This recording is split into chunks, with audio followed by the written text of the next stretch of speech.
कैसाब्लंका movie के fact और review. कैसाब्लंका सन 1942 की एक अमेरिकी रोमांटिक ड्रामा फिल्म है जो माइकल कर्टिस द्वारा निर्देशित और इसमें हम्फ्री बोगार्ट्स और इंग्रिड बर्गमैन और पॉल हेनरिड ने अभिनय किया है। द्वितीय विश्व युद्ध के दौरान यह फिल्म फिल्माई गई थी और सेट की गई थी और यह एक अमेरिकी प्रवासी पर केंद्रित है जिसे एक महिला के लिए अपने प्यार और चेकोस्लोवाक प्रतिरोध नेता उसके पति को विचित्र नियंत्रित शहर से भागने में मदद करने के बीच चयन करना होगा। कैसाब्लंका ने जर्मनों के खिलाफ अपनी लड़ाई जारी रखी और पटकथा एवरीबॉडी कम्स टू रिक पर आधारित है जो मरे बर्नेट और जॉन एलिसन का एक अप्रकाशित मंचीय नाटक है और सहायक कलाकारों में cloud Rains, Conrad विडट्स, Sydney Greenstreet और पीटर लोरे और डुले विल्सन शामिल हैं। फिल्म का निर्देशक माइकल कर्टिस है। पटकथा जूलियस जे एप्स्टीन है और फिलिप जी एप्स्टीन और हार्वर्ड कोचेन आधारित है। हर कोई रिक के पास आता है और मरे बर्नेट, जॉन एलिसन। उत्पादित किया गया हाल्बी वालिस। अभिनीति हम्फ्री बोगार्ट्स और Ingrid Bergman. Paul Henreid's, Claude Rains और कॉनराड विट्टस। सिडनी ग्रीनस्ट्रीट और पीटर लारे हैं। छायांकन आर्थर एडिसन ने दिया था। संपादित है ओवेन मॉकर्स ने। संगीत है मैक्स स्टीनर के। उत्पादन कंपनी वर्नर ब्रदर्स पिक्चर द्वारा इसको वितरित किया गया। वर्नर पिक्चर द्वारा ही इसको वितरित किया गया। रिलीज़ की तारीख 16 नवंबर सन 1942 को हॉलीवुड थिएटर में इसको रिलीज़ किया गया। 23 जनवरी सन 1943 को संयुक्त राज्य अमेरिका में रिलीज़ किया गया। इसका कार्यक्रम 102 मिनट का था। देश संयुक्त राज्य अमेरिका, भाषा अंग्रेजी। का बजट भी अच्छा खासा रहा है।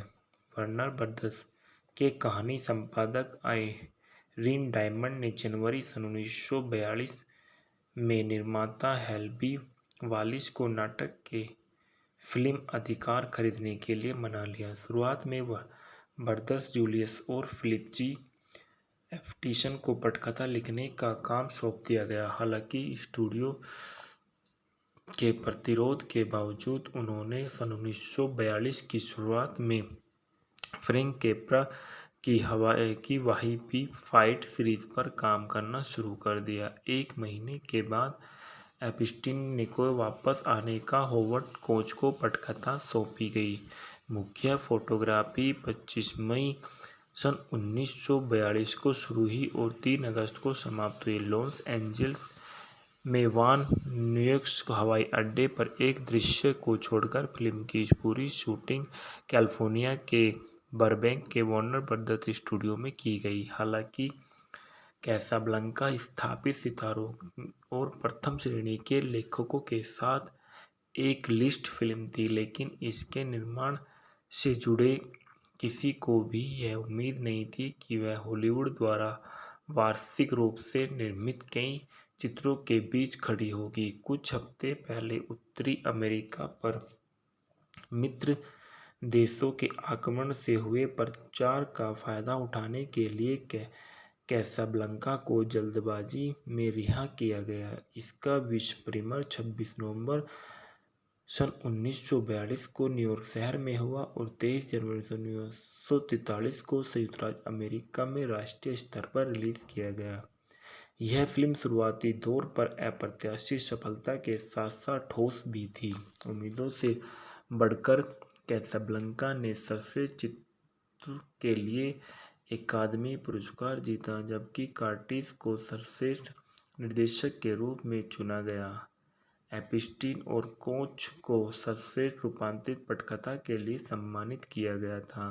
इसकी प्रतिष्ठा धीरे धीरे बढ़ी और इस हद तक कि इसके मुख्य पात्र, यादगार पंक्तियाँ और व्यापक भीम गीत सभी प्रतिष्ठित बन गए और यह लगातार इतिहास की महानतम फिल्मों की सूची में शीर्ष पर। सन 1989 में United state library of Congress ने फिल्म को सांस्कृतिक, ऐतिहासिक या सौंदर्य की दृष्टि से महत्वपूर्ण होने के कारण राष्ट्रीय फिल्म रजिस्ट्री में संरक्षण के लिए पहली फिल्मों में से एक के रूप में चुना गया था।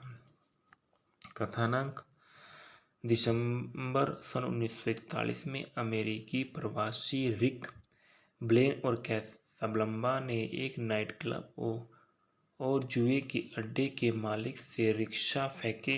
अमेरिकन विभिन्न ग्राहकों को आकर्षित करता है और जिनमें विची, फ्रांची और नाजी जर्मन अधिकारी तटस्थ संयुक्त राज्य अमेरिका तक पहुंचने के लिए बेताब शरणार्थी और उनका शिकार करने वाले लोग शामिल हैं। हालांकि रिक सभी मामलों में तटस्थ रहने का दावा करता है और उसने सन 1935 में इथियोपिया में बंदूकें चलाई और स्पेनिश गृहयुद्ध में वफादार पक्ष ले पड़ा।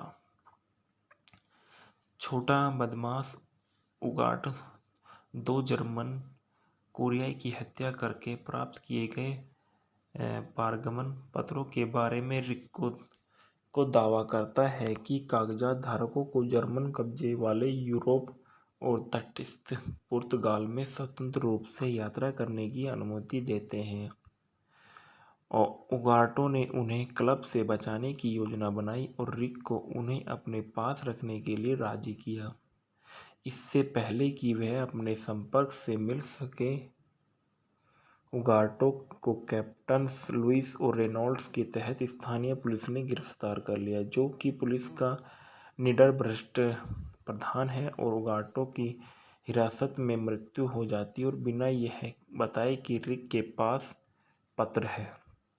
फिर रिक ने उनकी स्वभाव का कारण पूर्व प्रेमी इल्सा लन उसके प्रतिष्ठान को प्रवेश करता है और रिक के दोस्त और घरेलू पियानो वादक सैम को देखते हुए इल्सा ने उससे एज टाइम्स गोज बाय बचाने के लिए कहा। रिक गुस्से में आ जाता है और सैम ने उस गाने को दोबारा कभी न गाने के लिए उसके आदेश की अवज्ञा की और इल्सा को देखकर दंग रह जाता है। उसके साथ उसके पति विक्टर लास्लो भी है और एक प्रसिद्ध भगोड़े और चेकोस्लोवाक प्रतिरोधक नेता है। वह फ्लैशबैक में पता चलता है कि इल्सा ने रिक को बिना किसी स्पष्टीकरण से छोड़ दिया था जब युगल जर्मन सेना के पेरिस के पास भागने की योजना बना रहे थे, जिससे रिक शर्मिंदा हो गया था। लास्लो और इल्सा को भगाने के लिए पात्रों की आवश्यकता है जबकि जर्मन मेजर स्ट्रेसर इसे रोकने के लिए कैसाब्लांका पहुंचते हैं। जब लास्लो पूछताछ करता है तो सिग्नोर फेरारी, एक अंडरवर्ल्ड व्यक्ति के रिक का वित्तवध व्यापारिक प्रतिद्वंदी, अपना संदेह प्रकट करता है और रिक के पास पत्र है। लास्लो उस रात रिक के कैफे में लौटता है और उन्हें खरीदने की कोशिश करता है। रिक ने बेचने से इनकार कर दिया और लास्लो को कहा कि वह अपनी पत्नी से इसका कारण पूछे। वे तब बाधित हो जाते हैं जब स्ट्रेसर जर्मन अधिकारियों के एक समूह का नेतृत्व करते हुए डाइवाच एम राइन्स गाते हैं और लास्लो हाउस बैंड को ला मार्सलेज बजाने का आदेश देते हैं और रिक इसकी अनुमति देता है। फ्रांसीसी देशभक्ति भीड़ की पर हावी हो जाती है और हर कोई इसमें शामिल हो जाता है, जिसमें जर्मनों को बाहर कर दिया जाता है और बाद में स्ट्रेसर ने एक मामूली बहाने से रेनॉल्ट को क्लब बंद करने को कहा। बाद में इल्सा सुनसान कैफे के रिक में भिड़ जाती है और जब वह उसे पत्र देने से इनकार करता है तो वह उसे बंदूक दिखाकर धमकाती है, लेकिन फिर कबूल करती है कि वह अब भी उससे प्यार करती है। वह बताती है कि जब वे सन 1940 में पेरिस में मिले थे तो प्यार हो गया था, तो उन्हें विश्वास हो गया कि उनके पति का एकाग्रता शिविर से भागने की कोशिश के बारे में गए थे। जब उसे पता चला कि लाजस्लो जीवित है और पेरिस के पास छिपा हुआ है तो उसने अपने बीमार पति के देखभाल के लिए बिना बताए रिक को छोड़ दिया। रिक की कड़वाहट घुल गई और मदद करने के लिए सहमत हो जाता है और उसे विश्वास दिलाता है कि लाजस्लो के चले जाने पर वह उसके साथ रहेगी। जब लाजस्लो अप्रत्याशित रूप से आता है तो एक प्रतिरोध बैठक में पुलिस छापे में बाल बाल बच जाता है और रिक वेटर काल स्प्रिट इल्सा को भगा देता है और लैस्लो रिक के इल्सा के प्रति प्रेम से अवगत है, उसे सुरक्षित स्थान पर ले जाते हैं। जब पुलिस ने लाजस्लो को एक झूठे आरोप में गिरफ्तार किया तो रिक ने लाजलो को एक और भी गंभीर अपराध में फंसाने का वादा करके रेनॉल्ड को उसे छोड़ने के लिए मना लिया। पत्रों को अपने पास रखना और रेनॉल्ड्स के संदेह को दूर करने के लिए रिक ने समझाया कि वह और इल्सा पत्रों का इस्तेमाल करके अमेरिका के लिए निकलेंगे। जब रेनॉल्ड ने लास्लो को तयशुदा तरीके से गिरफ्तार करने की कोशिश की तो रिक ने बंदूक की नोक पर उसे भगाने में मदद करने के लिए मजबूर किया। आखिरी समय में रिक इल्सा को लास्लो के साथ लिस्बन के लिए विमान में चढ़ा देता है और उससे कहता है कि अगर वह रुकी तो उसे इसका पछतावा होगा, शायद आज नहीं, शायद कल नहीं, लेकिन जल्द ही। और अपनी बाकी जिंदगी के लिए रेनॉल्ट द्वारा बताए गए स्ट्रेसर अकेले गाड़ी चलाकर आता है। जब स्ट्रेसर विमान को रोकने की कोशिश करता है और फिर रिक पर बंदूक तानता है तो रिक उसे गोली मार देता है। पुलिसकर्मी आते हैं और रेनॉल्ट उन्हें रिक की सुरक्षा करते हुए सामान्य संदिग्धों को पकड़ने का आदेश देता है। वह रिक को सुझाव देता है कि वे ब्राज़ील में फ्री फ्रेंच में शामिल हो जाए। जैसे ही वे कोहरे में चले जाते हैं तो रिक कहता है कि लुइस, मुझे लगता है कि वह एक खूबसूरत दोस्ती की शुरुआत है।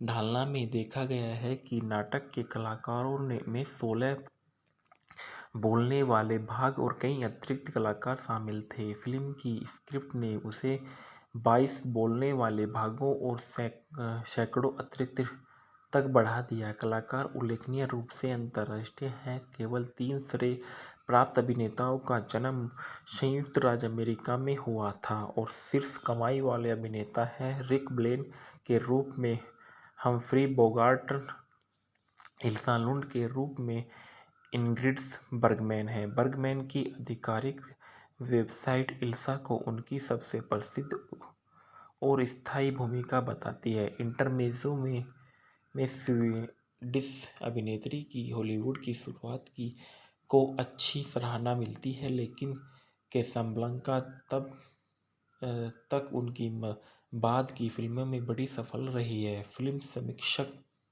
रोजर एबर्ट ने उन्हें चमकदार कहा और बोगार्ट के साथ उनकी केमिस्ट्री पर टिप्पणी की। वह अपनी आंखों से अपना चेहरा रंगती है और इल्सा की भूमिका के लिए जिन अन्य अभिनेत्रियों पर विचार किया गया था उनसे Ann Sheridan, Hedy Lamarr, Luise Rainer और मिशेल मॉर्गन शामिल हैं। निर्माता हेल वालिस ने बदले में ओलिविया डी हैविलैंड को उधार देकर बर्गमैन की सेवाएं प्राप्त की, जिन्हें डेविड ओ सेल्ज़निक से अनुबंधित किया गया था।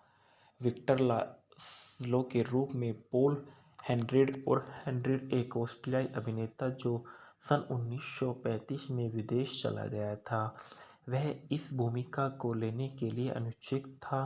केल के अनुसार इसने उसे हमेशा के लिए एक कठोर बना दिया, जब तक कि उसे बोगार्ट और बर्गमैन के साथ सिरसिविलिंग का वादा नहीं किया गया था। हेनरिड को अपने साथी कलाकारों के साथ अच्छी नहीं बनती थी। वह बोगार्ट को एक औसत दर्जे का अभिनेता मानते थे। बर्गमैन ने हेनरिड को प्राइमाडोना कहा।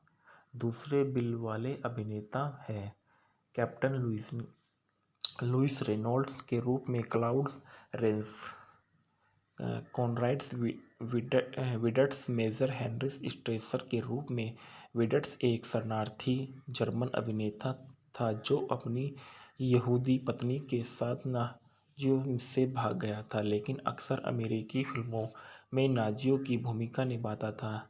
दूसरे नंबर पर होने के बावजूद वह कलाकारों में सबसे ज़्यादा भुगतान पाने वाले सदस्य था। फिल्म की रिलीज़ के कुछ समय बाद ही उसकी मृत्यु हो गई थी। सिग्नोर फेरारी के रूप में सिडनी ग्रीन स्ट्रीट है। सिग्नो उगाटो के रूप में पीटर लोरे, इन्हें भी श्रेय दिया जाता है। जेब कतरी के रूप में कर्ट बोइस का सिनेमा में सबसे लंबे करियर में एक साथ जो 80 वर्षों से अधिक का था। सासा के रूप में लियोनिद किस्की, रूसी बारटेंडर व यौवन पर मोहित हो गया। किस्की ने round up the usual suspects the making of Casablanca के लेखन उल्चेन और हार्मेल को बताया कि उन्हें इसलिए कास्ट किया गया था क्योंकि वह बोगार्ट में शराब पीने वाले दोस्त थे। वह इस भूमिका के लिए पहली पसंद नहीं थे। उन्होंने लियो मोस्टोवे का स्थान लिया, जिन्हें पर्याप्त मजाकिया नहीं माना जाता था। यौवन के रूप में मेडेलिन लेब्यूरिक की जल्द ही छोड़ी गई और प्रेमिका लेब्यू एक फ्रांसीसी शरणार्थी थी, जिन्होंने अपने पति मार्सेल डेलियो, जो कैसाब्लांका के साथी के कलाकार थे, साथ साथ नाजी कब्जे वाले यूरोप को छोड़ दिया गया। 1 मई 2016 को अपनी मृत्यु तक वह आखिरी जीवित कलाकार थी। जोए पेस, स्टूडियो प्रमुख जैक एल वार्नर की सौतेली बेटी एनिना ब्रेडल, युवा बल्गेरियाई शरणार्थी के रूप में है। बर्जर के रूप में जॉन क्वालेन और लास्लो का प्रतिरोध संपर्क है। कार्ल वेटर के रूप में एसजेड एस्क्ले सकाल के रूप में श्रेय दिया गया। सेम के रूप में डुले विल्सन है। विल्सन कलाकारों के रूप के कुछ अमेरिकी मूल के सदस्यों में से एक थे। वह एक ड्रमर था, उसे नकली पियानो बजाना था। शूटिंग पूरी होने के बाद भी निर्माता वालिस ने गानों के लिए विल्सन की आवाज़ पर डबिंग करने का विचार किया। उल्लेखनीय और गैर-श्रेय अभिनेता है एमिल द क्रूपियर के रूप में मार्सेल डेलियो फ्रांसीसी सिनेमा में एक स्टार थे, जो जीन रेनोयर के ला ग्रांडे और इल्यूजन और ला रेगन डू जुई में दिखाई दिए थे। हेलमुट डेटाइन, जॉन ब्राइडेन और बल्गेरियाई रूलेट खिलाड़ी जो एनिना ब्राडेल से विवाहित है। जर्मन बेकर के रूप में ग्रेगरी ने, जिसे रिक ने कैसीनो में प्रवेश करने से मना कर दिया था। टोरबेन मेयर, डच बेकर के रूप में जो एम्स्टर्डम में दूसरा सबसे बड़ा बेकिंग घराना चलाता है। कोरिना मोहरा गिटार वादक के रूप में जो टैगो डेले रोज गाती है और बाद में ला मार्सिलाइस पर भीड़ के साथ जाती है। मोर्कन ग्लीचा व्यापारी के रूप में फ्रैंक पुगलिया है। स्ट्रेसर के सहयोगी कर्नल हेंज के रूप में रिचर्ड रायन है। अब्दुल दरबान के रूप में डैन शेमूर नजर आए।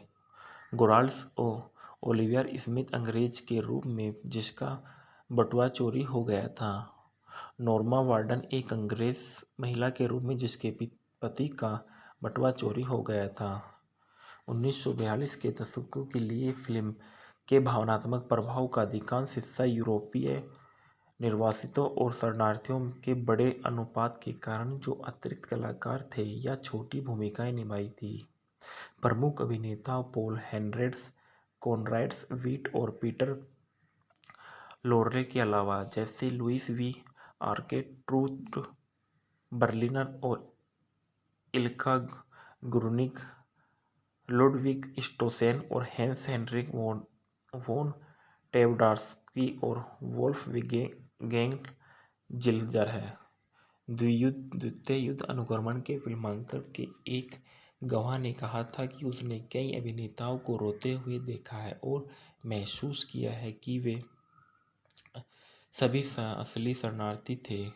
हॉर्मेट्स का तर्क है कि उन्होंने कैसाब्लांका में एक दर्जन छोटी भूमिकाओं में एक समझ और हताशा लाई जो सेंट्रल कास्टिंग से अभी नहीं आ सकती थी, भले ही उनमें से कहीं यहूदी थे या नाजियों के शरणार्थी थे। जैक बेनी शायद एक बिना बिल वाले को कैमियो से दिखाई दी और जैसा कि वह एक समकालीन अखबार के विज्ञापन और कैसाब्लांका प्रेस बुक में दावा किया गया था। जब उनके कोलम मूवी आंसर मैन में पूछा गया तो आलोचक रोजर एवर्ट्स ने पहले जवाब दिया और यह कुछ हद तक उनके जैसा दिखता था। बस इतना ही कुछ कह सकता हूँ कि बाद में कोलम में उन्होंने एक फॉलो अप टिप्पणी कार को जवाब दिया, मुझे लगता है कि आप सही हैं। जैक बेनी फैन क्लब खुद को सही महसूस कर सकता था। लिखना, यह फिल्म मेरे बॉर्नेट और जॉन एलिसन के प्रकाशित नाटक और एवरीबॉडी कम्स टू रिक पर आधारित थी। नाटक को पढ़ने वाले वार्नर ब्रदर्स के कहानी विश्लेषक और स्टीफन कार्नोट ने इसे परिष्कृत हुक्म कहा और कहानी संपादक आयरीन डायमंड, जिन्होंने सन 1941 में न्यूयॉर्क की यात्रा पर स्क्रिप्ट की खोज की थी, आश्वस्त हुए और हेल वालिस ने जनवरी सन 1942 में $20,000 के अधिकार खरीदे। हॉलीवुड में किसी अप्रकाशित नाटक के लिए जब तक किसी ने सबसे अधिक भुगतान किया था। इस परियोजना का नाम बदलकर कैसाब्लांका कर दिया गया और जाहिर तौर पर सन 1938 की हिट अल्जियर्स की नकल में कासाब्लांका और अल्जियर्स के साथ कई कथात्मक और विषयगत समानताएं भी साझा करता है, जो स्वयं प्रकाशित सन 1937 फ्रांसीसी फिल्म पेपे ले मोके का रीमेक है, जिसका निर्देशन और सह-लेखन जूलियन डूवियर ने किया था। मूल नाटक सन 1938 में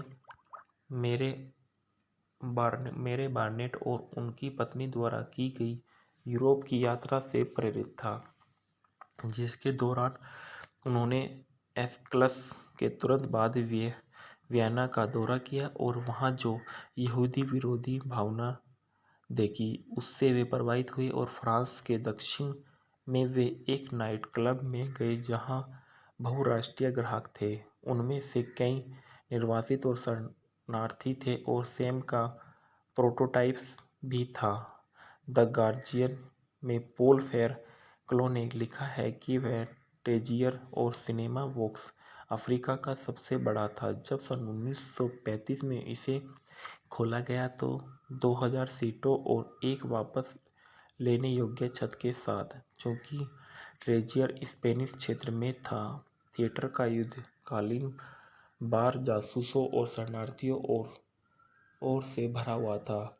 अंडरवर्ल्ड के डाकू कैसाब्लंका में रिक कैफे की प्रेरणा के रूप में सिनेमाई इतिहास में अपनी जगह सुरक्षित कर रहे थे।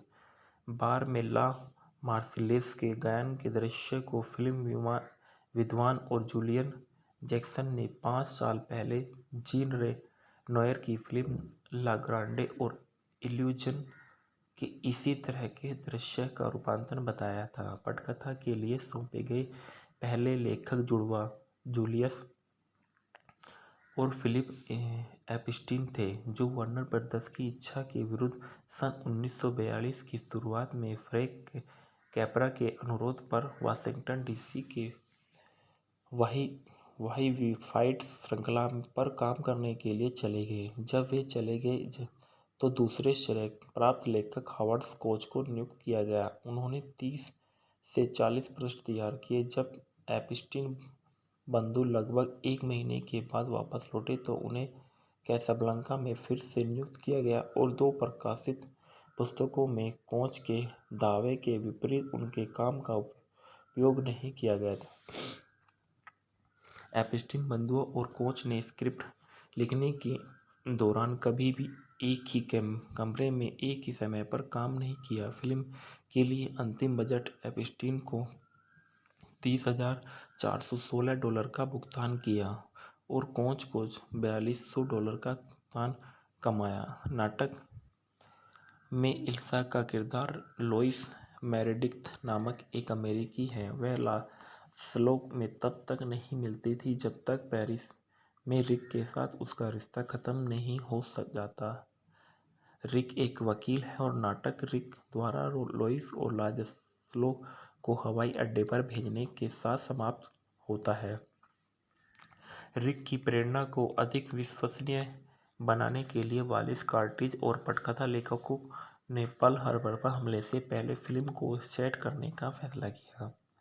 कैसाब्लंका में लास्लो के मारे जाने की संभावना पर चर्चा की गई, जिससे रिक और इल्सा के एक साथ जाने की इजाज़त मिल गई। लेकिन जैसा कि कैसी रॉबिन्स ने फिल्म शुरू होने से पहले वालिस को लिखा था कि फिल्म का अंत जब रिक उसे लास्लो के साथ विमान में भेजता है तो एक तीव्र मोड़ की तैयारी हो जाती है। फिलहाल ऐसा करने में वह सिर्फ एक प्रेम त्रिकोण को हल नहीं कर रहा, वह लड़की को उसके स्वभाव के आदर्शवाद के अनुसार जीने के लिए मजबूर कर रहा है। उसे मजबूर कर रहा है कि उसे उस काम को जारी रखना है जो उन दिनों को छोटे लोगों के प्यार से कहीं अधिक महत्वपूर्ण है। इल्सा के लिए रिक के लिए लास्लो को छोड़ना निश्चित रूप से असंभव था, क्योंकि मोशन पिक्चर प्रोडक्शन कोड का एक महिला को अपने पति को किसी अन्य पुरुष के लिए छोड़ते हुए दिखाने में मना करता है। चिंता यह थी कि क्या इल्सा लास्लो के साथ चली जाएगी, बल्कि चिंता यह थी कि इसका परिणाम कैसे निकलेगा। जूलियस एप्स्टीन के अनुसार वह और फिलिप गाड़ी चला रहे थे जब उनके दिमाग में एक साथ रेनॉल्ट को सामान्य संदिग्धों के राउंडअप का आदेश देने का विचार आया, जिसके बाद कहानी के समाधान के लिए आवश्यक सभी विवरण दिए गए थे, जिसमें बीच में विदाई भी शामिल थी और बर्गमैन और एक अचानक महान बोगार्ट पर तेजी से काम किया गया। बिना श्रेय के कैसी रॉबिन्स की 3 सप्ताह तक पुनर्लेखन में सहायता की और जिसमें कैफे में रिक और इल्सा के बीच बैठकों की श्रृंखला का योगदान भी शामिल था। कोच ने राजनीतिक और नाटकीय तत्वों पर प्रकाश डाला और कार्ट्रिज ने पेरिस फ्लैशबैक को बनाए रखने पर जोर देते हुए रोमांटिक भागों का समर्थन किया। 7 अगस्त सन 1942 को फिल्म संपादक ओवेन मार्कस को एक टेलीग्राम में वालिस के रिक के लिए संवाद की 2 संभावित अंतिम पंक्तियों का सुझाव दिया। लुई, मुझे पता होगा कि वह आप अपनी देशभक्ति को थोड़ी चोरी के साथ मिला देंगे, तो लुई, मुझे यह लगता है कि एक खूबसूरत दोस्ती की शुरुआत है। 2 सप्ताह बाद वालिस को ने उत्तराधिकार पर निर्णय लिया कि उसे शूटिंग समाप्त होने के 1 महीने बाद बोगार्ट को डब करने के लिए वापस बुलाया जाएगा। बोगार्ट की पंक्तियां, यह तुम्हें देख रहा हूँ बच्चे, 4 बार कहा गया मसौदा पटकथा मैं नहीं था, लेकिन बर्गमैन को की गई एक टिप्पणी के लिए जिम्मेदार ठहराया गया था, क्योंकि वह बीच बीच में अपने अंग्रेजी कोच और हेयर ड्रेसर के साथ पोकर खेलती थी। कई लेखकों के बावजूद फिल्म में वह जिसे एबर्ट अद्भुत रूप से एकीकृत और सुसंगत स्क्रिप्ट के रूप में वर्णित करते हैं, कोच ने बाद में दावा किया कि यह उनके अपने दृष्टिकोण और कर्टिस के बीच तनाव था जिसने इसके लिए जिम्मेदार ठहराया था। आश्चर्यजनक रूप से अलग अलग दृष्टिकोण किसी तरह के खेल खेलते थे, और शायद यह आंशिक रूप से कर्टिस और मेरे बीच की रस्साकशी थी, जिसने फिल्म को एक निश्चित संतुलन दिया। और जूलियस एप्स्टीन के बाद उल्लेख किया कि पटकथा में कैंसस और आयोवा राज्यों की तुलना में अधिक मक्का था, लेकिन जब मक्का काम करता है तो इससे बेहतर कुछ नहीं हो सकता। Film production code administration Joseph Breen के साथ कुछ परेशानी में पड़ गई, जिसने उन सुझावों का विरोध किया, और कैप्टन रेनॉल्ड्स के वीजा आवेदकों को यौन बनाए थे, और रिक और इल्सा एक साथ सोए थे। व्यापक परिवर्तन किए गए संवाद की कई पंक्तियों को हटा दिया गया और बदल दिया गया। इसमें सभी प्रत्यक्ष संदर्भ हटा दिए गए और रेनॉल्ड्स द्वारा किए गए वीजा की बिक्री और रिक और इल्सा के पिछले संबंधों को स्पष्ट रूप से संदर्भित करने के बजाय अंडाकार रूप से निहित किया गया था। इसके अलावा मूल स्क्रिप्ट में जब सैम एक टाइम्स गोज बाय बजाता है तो उसे रिक चिल्लाता है कि white the are you play एक निहित शपथ शब्द पर ब्रीन की आपत्ति के रूप में इस पंक्ति को सैम, मुझे लगा कि मैंने तुमसे कभी नहीं खेलने के लिए कहा था, मैं बदल गया था। उत्पादन में देखा गया था कि हालांकि प्रभावित फिल्मांकन की तारीख 10 अप्रैल सन 1952 को चुनी गई थी, देरी के कारण उत्पादन 25 मई को शुरू हुआ और उस समय के औसत के ऊपर असामान्य रूप से फिल्म को अनुक्रम में शूट किया गया था, मुख्यतः क्योंकि फिल्मांकन शुरू होने पर स्क्रिप्ट का केवल पहला भाग ही तैयार किया गया था। स्ट्रेसर के आगमन और लॉकहीड इलेक्ट्रा और पेरिस के स्कॉट फुटेज दृश्यों की कुछ छोटी क्लिप दिखाने वाला अनुक्रम को छोड़कर पूरी तस्वीर स्टूडियो में शूट की गई थी। बाहरी दृश्यों के लिए इस्तेमाल की गई सड़क हाल ही में एक अन्य फिल्म द डेजर्ट सॉन्ग्स के लिए बनाई गई थी, और पेरिस फ्लैशबैक के लिए इसका निवारण किया गया था। फिल्म समीक्षक रोजर एबर्ट्स ने वालिस को उत्पादन के विवरण पर ध्यान देने के लिए प्रमुख रचनात्मक शक्ति कहा गया था। ब्लूप्रिंट बार के एक असली तोते पर जोर देने तक। बर्गमैन और बोगार्ट की ऊंचाई के बीच अंतर के कारण कुछ ही समस्याएं पैदा हुई। वह बोगार्ट से 2 इंच लंबी थी और उसने दावा किया कि कर्टिस ने अपने दृश्यों में बोगार्ट को ब्लॉकों पर खड़ा किया था, कुशन पर बैठा था। बाद में एक और दृश्य की योजना बनाई गई जिसमें उत्तरी अमेरिका पर मित्र राष्ट्रों में सन 1942 के आक्रमण में शामिल करने के लिए रिक, रेनॉल्ड्स और एक जहाज का स्वतंत्र फ्रांसीसी सैनिकों की एक टुकड़ी को दिखाई जाए।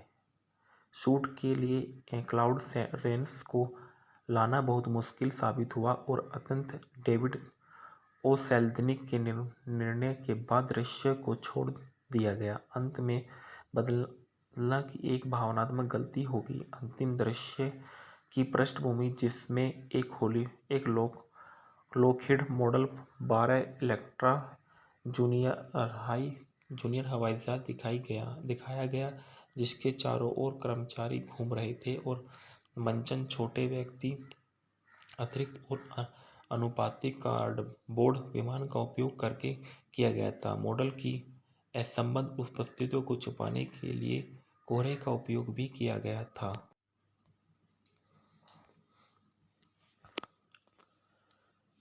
मॉडल की असंदिग्ध उपस्थिति को छुपाने के लिए कोहरे का उपयोग किया गया था।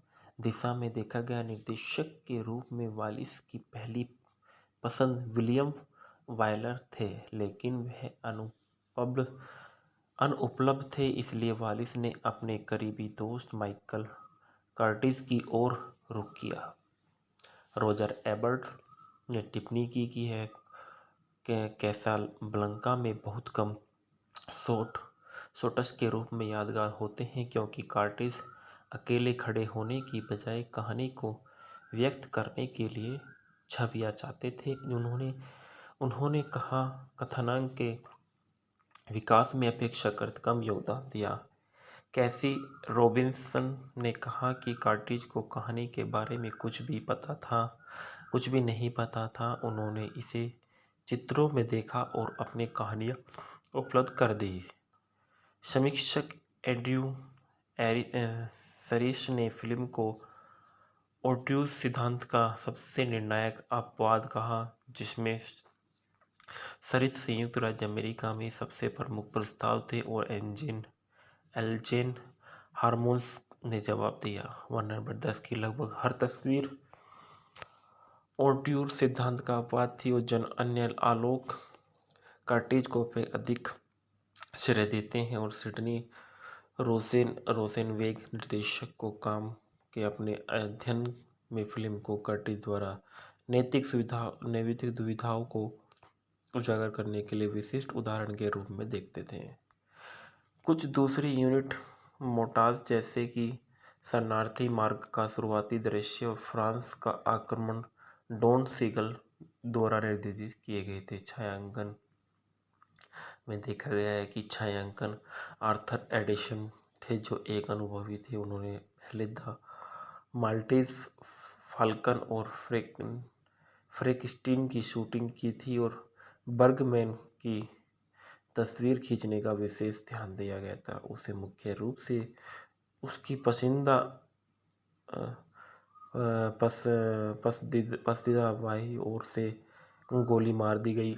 अक्सर उसकी आंखों को चमकाने के लिए नरम धुंध फिल्टर और कैच लाइट के साथ संपूर्ण प्रभाव करके उसके चेहरे को अवर्णनीय रूप से उदास, कोमल और उदासीन दिखने के लिए डिज़ाइन किया गया था। पात्र और पृष्ठभूमि में छाया की पट्टियाँ विभिन्न प्रकार से कारावास, क्रॉस ऑफ लॉरेंस फ्रांसीसी सेनाओं का प्रतीक है और भावनात्मक उथल-पुथल का संकेत देती है। कई दृश्यों में, विशेषकर चित्र के अंत में, डार्क फिल्म नोयर और अभिव्यक्तिवादी प्रकाश व्यवस्था का उपयोग किया गया था। और रोसेनवेग का तर्क है कि ये छाया और प्रकाश प्रभाव कर्टिस शैली के कालिस तत्व है। साथ ही तरल कैमरा कार्य और फ्रेमिंग डिवाइस के रूप में पर्यावरण का उपयोग भी किया गया। गीत और संगीत मैक्स स्टीनर द्वारा लिखा गया था, जिन्होंने किंग कॉन्ग और गॉड विद द विंड के लिए स्कोर लिखा था। हरमन होफेल्ड का गीत एज टाइम्स गोज बाय मूल नाटक की कहानी का हिस्सा था। स्टीनर इसे बदलने के लिए अपनी खुद की रचना करना चाहते थे, लेकिन बर्गमैन ने अपनी अगली भूमिका मारिया इन फोर वोहम द बेल टोल्स के लिए पहले ही अपने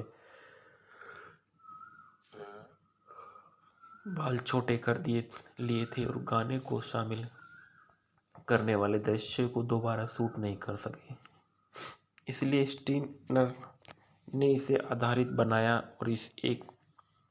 और इस पर संपूर्ण स्कोर और फ्रांसीसी राष्ट्रीय गान ला मार्सिलेज उन्हें बदलते मूड को प्रतिबिंबित करने के लिए लेटमोटिव के रूप में बदल देता है। भले ही स्टीनर को एट टाइम्स गोज बाय नापसंद था और उन्होंने सन 1943 के एक साक्षात्कार में स्वीकार किया था, इसमें इतना ध्यान आकर्षित करने के लिए कुछ तो होना चाहिए।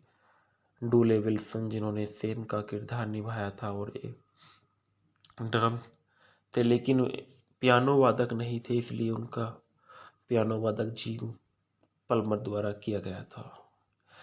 रिक के कैफे में स्ट्रेसन और लास्लो के बीच गानों का द्वंद्व विशेष रूप से यादगार था और साउंड ट्रैक में ला मार्सिलाइज एक पूर्ण ऑर्केस्ट्रा द्वारा बजाया जाता है और मूल रूप से इस प्रतिष्ठित अनुक्रम का विरोधी टुकड़ा होस्ट वेसल लीड होना था, जो एक नाजी गान था, लेकिन यह अभी भी गैर सहयोगी देश में अंतर्राष्ट्रीय कॉपीराइट के तहत था और इसके द्वारा की गई डाइवच एम राइन का उपयोग किया गया। जर्मनी का राष्ट्रीय गान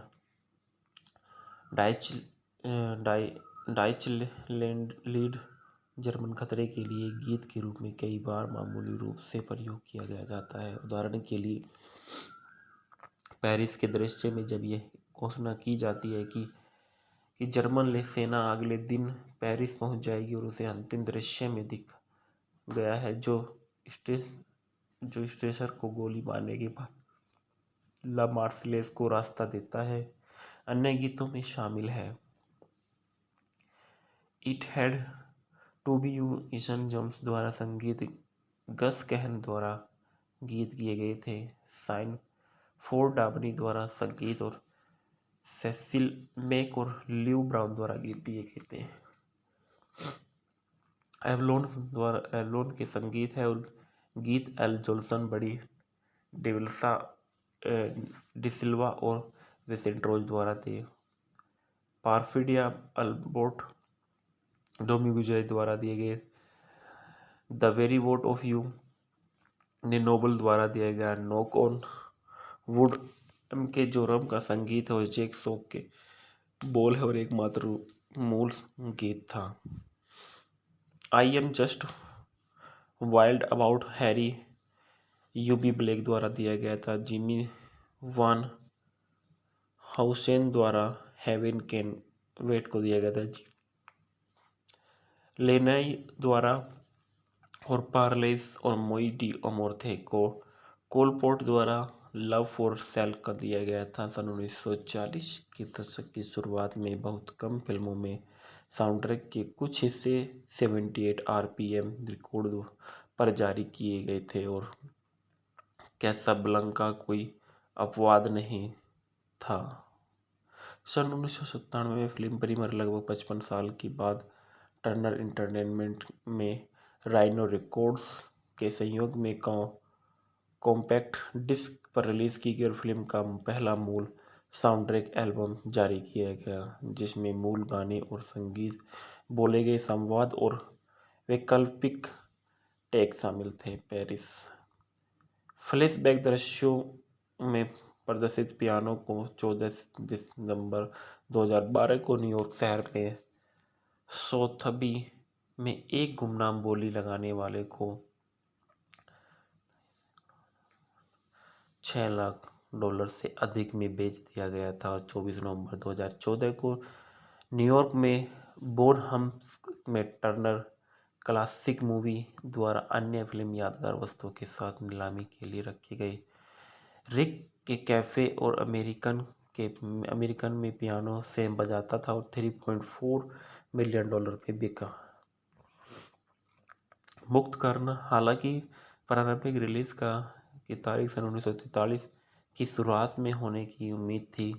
ऑपरेशन टॉर्च फ्रांसीसी उत्तरी अफ्रीका पर मित्र देशों के आक्रमण और कैसाब्लंका पर कब्जे के भुगतान के लिए फिल्म का प्रीमियर 26 नवंबर सन 1942 न्यूयॉर्क शहर हॉलीवुड थिएटर में किया गया। ब्रिटिश प्रधानमंत्री विंस्टन चर्चिल और अमेरिकी राष्ट्रपति फ्रैंकलिन डी रूजवेल्ट के बीच शहर में एक उच्च स्तरीय बैठक और कैसब्लंका सम्मेलन का लाभ उठाने के लिए 23 जनवरी सन 1943 को इसे आमतौर पर एक जारी किया गया। युद्ध सूचना कार्यालय में उत्तरी अमेरिका में सैनिकों के लिए फिल्म की स्क्रीनिंग को रोक दिया गया था, यह मानते हुए कि इससे क्षेत्र में विची समर्थकों को नाराजगी पैदा होगी। आयरिश और जर्मन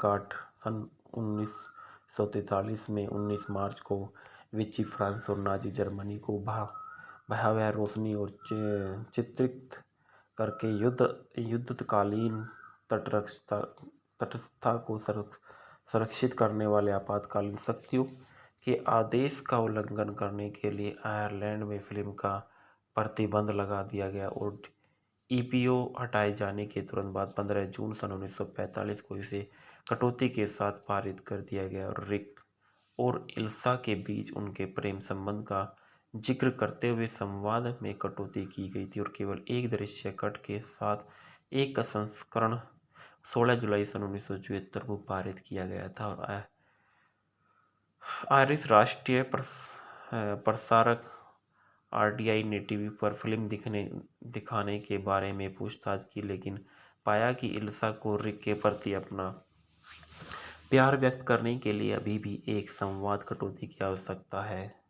वार्नर ब्रदर्स ने सन 1952 में पश्चिम जर्मनी में कैसाब्लंका का एक अत्यधिक संपादित संस्करण जारी किया और द्वितीय विश्व युद्ध के अधिकांश संदर्भों के साथ साथ नाजियों के सभी दृश्य हटा दिए गए। जब संवाद को जर्मन में डब किया गया तो महत्वपूर्ण कथानक बिंदु बदल दिए गए और विक्टर लाज़लो अब एक प्रतिरोध सेनानी नहीं थे जो नाजी एकाग्रता शिविर में भाग गए थे। इसके बजाय वह एक नॉर्वेजियन परमाणु भौतिक वैज्ञानिक बन गया, जिसका जेल से छूटने के बाद इंटरपोल द्वारा पीछा किया जा रहा था। और पश्चिम जर्मन संस्करण मूल कट में 25 मिनट छोटा था। मूल कथानक के साथ कैसाब्लंका का जर्मन संस्करण सन 1975 तक जारी नहीं किया गया था। स्वागत में देखा गया कि प्रारंभिक प्रतिक्रिया कैसाब्लंका को लगातार अच्छी समीक्षाएं प्राप्त हुई। द न्यूयॉर्क टाइम्स में बोस्ली कॉर्थर ने लिखा कि वर्नर्स के पास एक तस्वीर है जो रीढ़ की हड्डी में झंझनाहट पैदा करती है और दिल उछल जाता है। उन्होंने भावुकता, हास्य और करुणा के साथ तीव्र मेलोड्रामा और तीव्र साजिश के संयोजन की सराहना की और कॉर्थर में इनकी साजिश की और कुटिल उलझनों को नोट किया गया। पटकथा की गुणवत्ता को सर्वश्रेष्ठ और कलाकारों के प्रदर्शन को सभी प्रथम श्रेणी के रूप में सराहा। ट्रेड पेपर वैरायटी में फिल्म के बढ़िया अभिनय, मनोरंजक कहानी और साफ सुथरे निर्देशक के संयोजन और मूड एक्शन सस्पेंस कॉमेडी में ड्रामा की विविधता की सराहना की जो कैसाब्लंका को बॉक्स ऑफिस पर A1 एंट्री बनाती थी। समीक्षा ने देखा कि फिल्म शानदार एंटी एक्सिस प्रचार है और खासकर जब प्रचार मुख्य कार्रवाई का एक उत्पादक और इसमें बाधा डालने के बजाय इसमें योगदान देता है। वैरायटी में बर्गमैन और हेनरेट के अभिनय की भी सराहना की गई और कहा कि बोगार्ट जैसा कि उम्मीद की जा सकती है एक प्रेमी की तुलना में एक संयुक्त के कड़वे और संकी संचालक के रूप में अधिक समाज है और लेकिन दोनों कामों को शानदार ढंग से संभालना है। कुछ समीक्षाएं कम उत्साहवर्धक थी। न्यूयॉर्क ने कैसाब्लंका को केवल काफी सहनीय दर्जा दिया और कहा कि यह अक्रॉस द पैसिफिक बोगार्ट के आखिरी स्पाइटफोस्ट के बराबर नहीं था। 1500 सीटों वाले हॉलीवुड थिएटर में फिल्म ने 10 सप्ताह तक $2,55,000 की कमाई की और 2023 में 3.8 मिलियन के बराबर रही। अपनी प्रारंभिक अमेरिकी रिलीज में कैसाब्लांका को बॉक्स ऑफिस पर पर्याप्त लेकिन शानदार सफलता नहीं मिली और 3.7 मिलियन की कमाई की।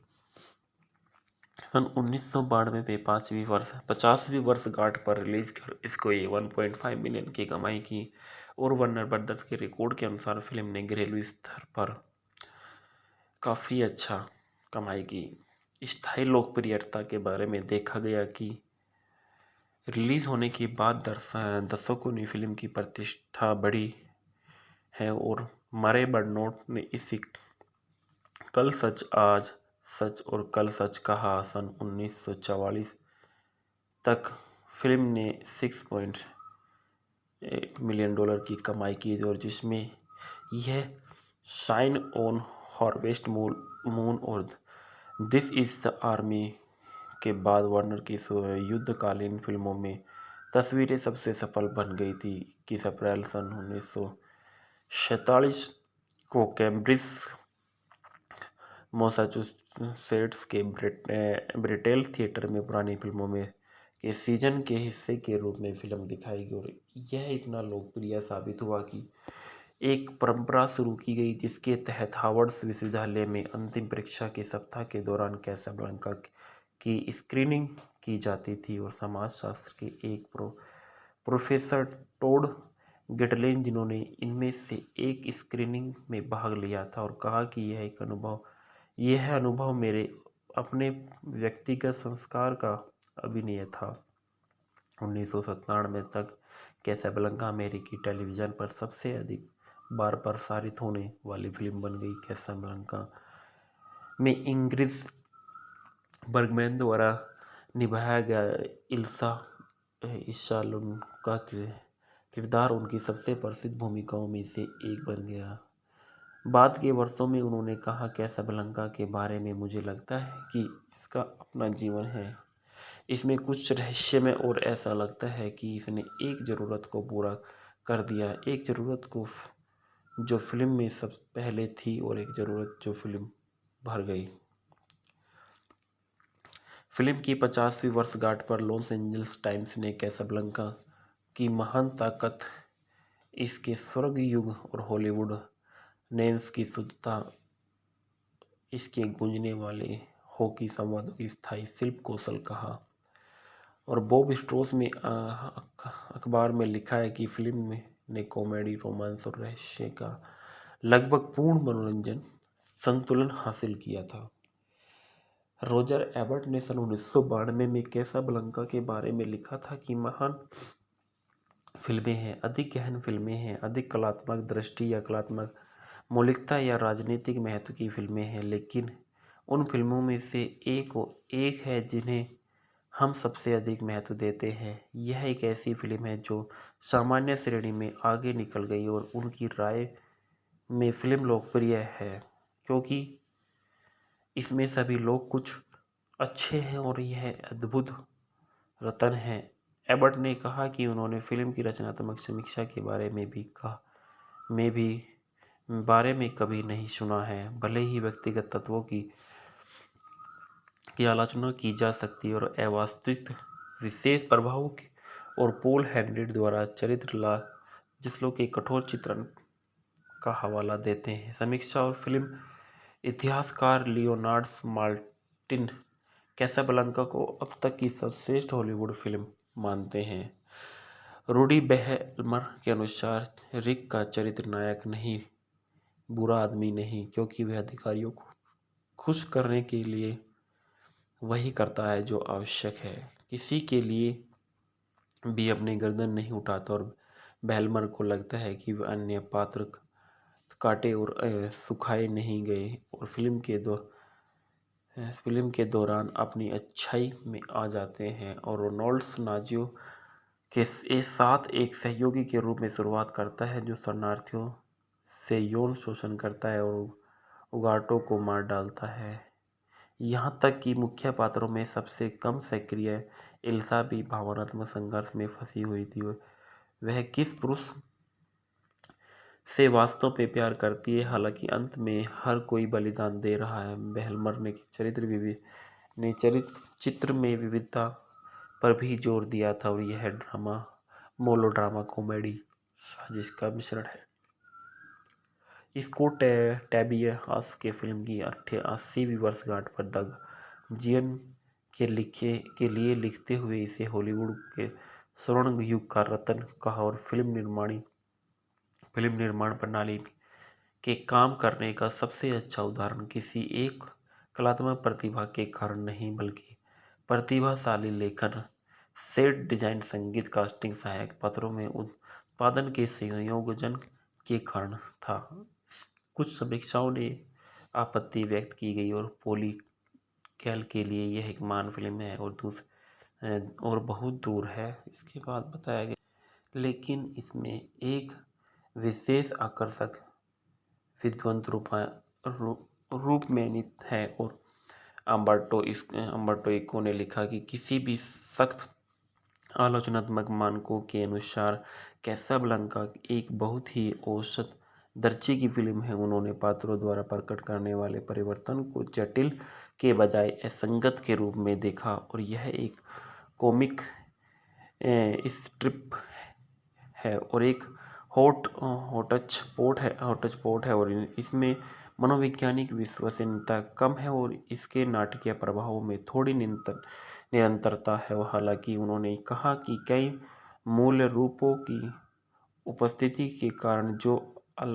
कला को अनुशासित करने के लिए कला के हस्तक्षेप के बिना अपनी प्राकृतिक स्थिति में कथा की शक्ति की अनुमति देता है। और यह आश्चर्य है कि योग्य घटना के रूप में हैम्ब्रिक गहराई तक पहुंचाने वाली फिल्म है। समीक्षा एग्रीगेटर वेबसाइट रोटन टमाटोज पर 136 आलोचकों में से 99% समीक्षाएं सकारात्मक है, जिनकी औसत रेटिंग 9.5/10 है। वेबसाइट की सर्वसम्मति में लिखा है कि एक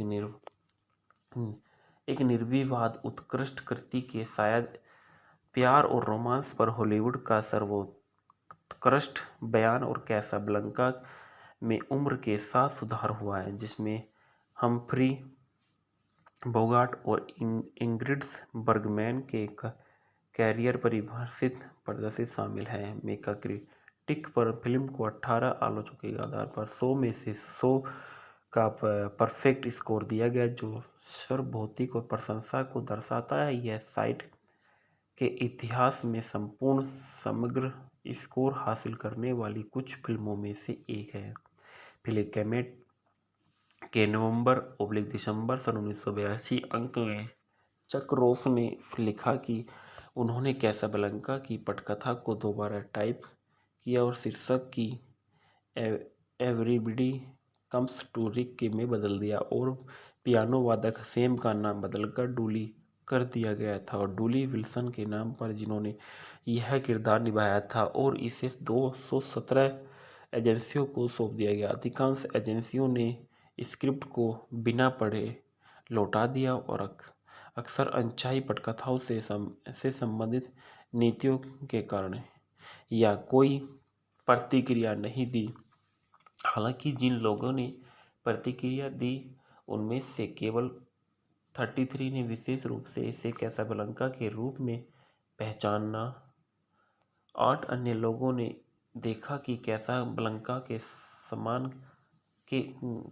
के समान था और 41 एजेंसियों ने पटकथा को सिरे से खारिज कर दिया गया। बहुत अधिक संवाद पर्याप्त प्रस्तुति नहीं, कहानी कमजोर है और सामान्य तौर पर मेरी रुचि नहीं थी जैसी टिप्पणियां पेश की। 3 एजेंसियों ने पटकथा प्रस्तुत करने की पेशकश की और एक ने इसे उपन्यास में बदलने का सुझाव दिया। बाद के कार्यों पर जो प्रभाव पड़ा देखा गया। बाद की कई फिल्में कैसाब्लांका के तत्वों पर बनी। पैसेज टू मार्सिले सन 1944 में अभिनेता बोगार्ट, रेंस और ग्रीनस्टीक और लोरे और निर्देशक कार्टिस को फिर से एकजुट किया। कैसाब्लांका के बाद की बोगार्ट फिल्म ट्रू हैव नॉट सन 1944 भी एक बीच समानताएं हैं और पैरोडी में मार्कस ब्रदर्स और ए नाइट्स एंड कैसाब्लांका सन 1946, नील साइमन की द चिप डिटेक्टिव सन 1978 और आउट कोल्ड 2001 शामिल है। अप्रत्यक्ष रूप से इसने सन 1995 की नव नोयर फिल्म द उसूल सस्पेक्ट के लिए शीर्षक प्रदान किया और वुडी एलन के प्ले इट अगेन सेम सन 1972 ने इस रिक ब्लेन को एलन के चरित्र के लिए फंतासी सलाहकार के रूप में नियुक्त किया। यह फिल्म जॉन वर्ली की कहानी पर आधारित साइंस फिक्शन टेलीविजन ओवरड्राउन के बारे में बताया गया था।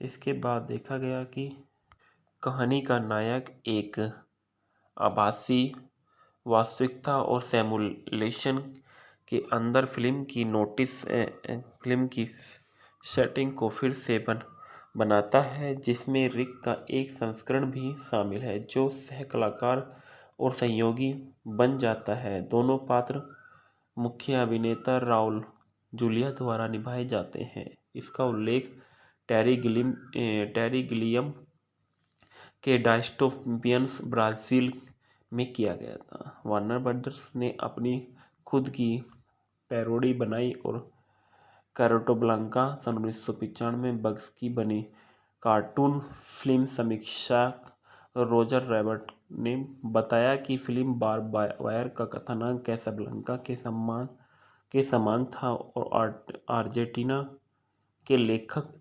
एडगर ब्रू के उपन्यास कैसाब्लांका में नायक किसी तरह के रिक के कैफे अमेरिकन में घूमता है और सेम द्वारा संबंधित एक अजीब कहानी सुनता है। 2016 की संगीत में फिल्म ला ला लैंड में कल्पना संवाद और कथानक कैसाब्लांका का संकेत है। एलाइड्स के निर्देशक रॉबर्ट जेमेकिस को सन 1942 कैसाब्लांका पर आधारित है ने शहर की सुंदरता को पकड़ने के लिए फिल्म का अध्ययन किया गया। नबील अय्यूच द्वारा निर्देशित 2017 में मोरक्कन ड्रामा फिल्म रजिया ज्यादातर कैसाब्लांका शहर पर आधारित है और इसके पात्र अक्सर सन 1942 की फिल्म पर चर्चा करते हैं।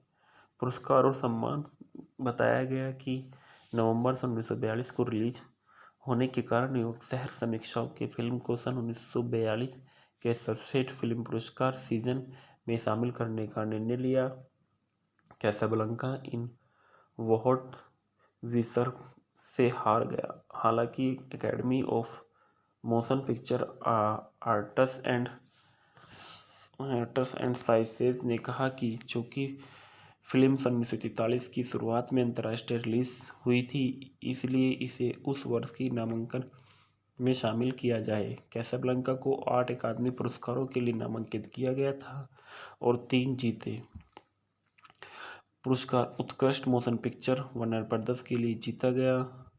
सर्वश्रेष्ठ निर्देशक माइकल कर्टिस को नाम दिया गया। सर्वश्रेष्ठ अभिनेता हम्फ्री बोगार्ट को दिया गया। सर्वश्रेष्ठ सहायक अभिनेता क्लाउड रेंस को दिया गया मनोनीत किया गया। सर्वश्रेष्ठ पटकथा जूलियस जे और फिलिप जी एपिस्टीन और हावर्ड कोच ने जीता गया। सर्वश्रेष्ठ फिल्म संपादक ओवेन मार्कस को मनोनीत किया गया। किसी नाटकीय या हास्य चित्र का सर्वश्रेष्ठ स्कोर मैक्स स्टीनर को मनोनीत किया गया। शीर्ष 10 फिल्में 6वां स्थान रहा और राष्ट्रीय फिल्म रजिस्ट्री शामिल थी। सर्वश्रेष्ठ निर्देशक माइकल कर्टिस मनोनीत किया गया। सर्वश्रेष्ठ अभिनेता हम्फ्री बोगार्ट मनोनीत किया गया। सर्वश्रेष्ठ डीवीडी का क्लासिक फिल्म रिलीज कैसाब्लांका और अल्टीमेट कलेक्टर संस्करण मनोनीत किया गया। जो जैसे ही वे बोगार्ट पुरस्कार समारोह में अपनी कार को बाहर निकले, भीड़ आगे बढ़ी और लगभग उन्हें और उनकी पत्नी मैयो मोटोथ को अपनी चपेट में ले लिया गया। दोनों को बचाने के लिए 12 पुलिस अधिकारियों की जरूरत पड़ी और लाल चेहरे वाले चौंके हुए फिर भी मुस्कुराते हुए बोगाट ने सुना जब उसे थिएटर में ले जाया गया था। सौभाग्य है और कहा तुम्हें देख रहा हूँ। बच्चे के नारे गूंज रहे थे जब सर्वश्रेष्ठ फिल्म के लिए पुरस्कार की घोषणा की गई तो निर्माता हैल बी वालिस स्वीकार करने के लिए खड़े हुए, लेकिन स्टूडियो मुख्य प्रमुख जैकल वार्नर एक व्यापक चमकती मुस्कान और महान आत्मसंतुष्टि की झलक के साथ मंच पर पहुंचे। वालिस बाद में याद किया गया कि मुझे विश्वास नहीं हो रहा कि यह हो रहा है। कैसाब्लंका मेरी रचना की थी, जैसे जैक का इससे कोई लेना देना नहीं था। जैसे ही दर्शक हाँफने लगे और मैंने सीटों की पंक्ति से बाहर निकलने और गलियारों के में जाने की कोशिश की, लेकिन पूरा वार्नर परिवार मुझे रोककर बैठ गया। मेरे पास अपमानित और क्रोधित होकर फिर से बैठ जाने के अलावा कोई विकल्प नहीं था। लगभग 40 साल बाद मैं अभी भी सदमे से उबर नहीं पाया हूँ। इस घटना के कारण वालिस को अप्रैल में वार्नर ब्रदर्स छोड़ना पड़ा। सन 1989 में यह फिल्म संयुक्त राज्य अमेरिका की राष्ट्रीय फिल्म रजिस्ट्री में संस्कृतित ऐतिहासिक या सौंदर्य की दृष्टि से महत्वपूर्ण समझी जाने वाली संस्करण के लिए चुनी गई पहली 25 फिल्मों में से एक थी। टाइम्स पत्रिका द्वारा पिछले 80 वर्षों की 100 महानतम फिल्मों में से एक नामित किया गया था। चयनित फिल्मों को रैंक नहीं दिया गया था और ब्राइट लाइट्स फिल्म जर्नल ने 2007 में कहा कि यह हॉलीवुड के एक स्वर्ण युग की उन दुर्लभ फिल्मों में से एक है जो अपने युग में आगे बढ़कर फिल्म दिखने वालों की पीढ़ियों का मनोरंजन करने में कामयाब रही। कैसाब्लंका 21वीं सदी के अमेरिकियों को एक नकली स्थान प्रदान करती है और मनमानी क्रूरता के बारे में भी बताया गया, और जो संवेदनशील हिस्सा के रेगिस्तान में आशा करते हैं। यह फिल्म एम्पायर की अब तक की 100 महानतम फिल्मों में सूची में 28वें स्थान पर है, जिसे कहा गया कि प्यार, सम्मान, रोमांच, समझदारी और हिट धुन आकर्षण में से एक है, जिसमें खलनायकों का एक आदर्श सहायक कलाकार भी शामिल है, चोर, शरणार्थी और बार कर्मचारी। लेकिन यह बोगाट और बर्गमैन का शो है जो अमरता में प्रवेश कर रहा है, क्योंकि स्क्रीन प्रेमी केवल अलग होने के लिए फिर से एकजुट हुए। और इस बात का अकाट्य प्रमाण था कि महान फिल्में दुर्घटनाएं होती है। पटकथा लेखन शिक्षक रॉबर्ट मैकी का कहना है कि यह पटकथा तब तक की सबसे महान पटकथा है। जब 2006 में Writers Guild of America West ने 101 महानतम पटकथाओं की अपनी सूची में इसे अब तक की सर्वश्रेष्ठ पटकथा बताते हुए सहमति व्यक्त की। इस फिल्म को अमेरिका फिल्म संस्थान द्वारा उनकी कई महत्वपूर्ण अमेरिकी फिल्मों की सूची में चुना गया था। इसके बाद बताया गया कि इस फिल्म की जो व्याख्या में देखा गया कि कैसाब्लंका को कई अध्ययनों के अधीन किया गया था और सांकेतिकवादी फिल्म की लोकप्रियता का कारण यह दावा करता है कि इसे रूढ़िवादियों का समावेश फिल्म को विरोधाभासी रूप से मजबूत करता है।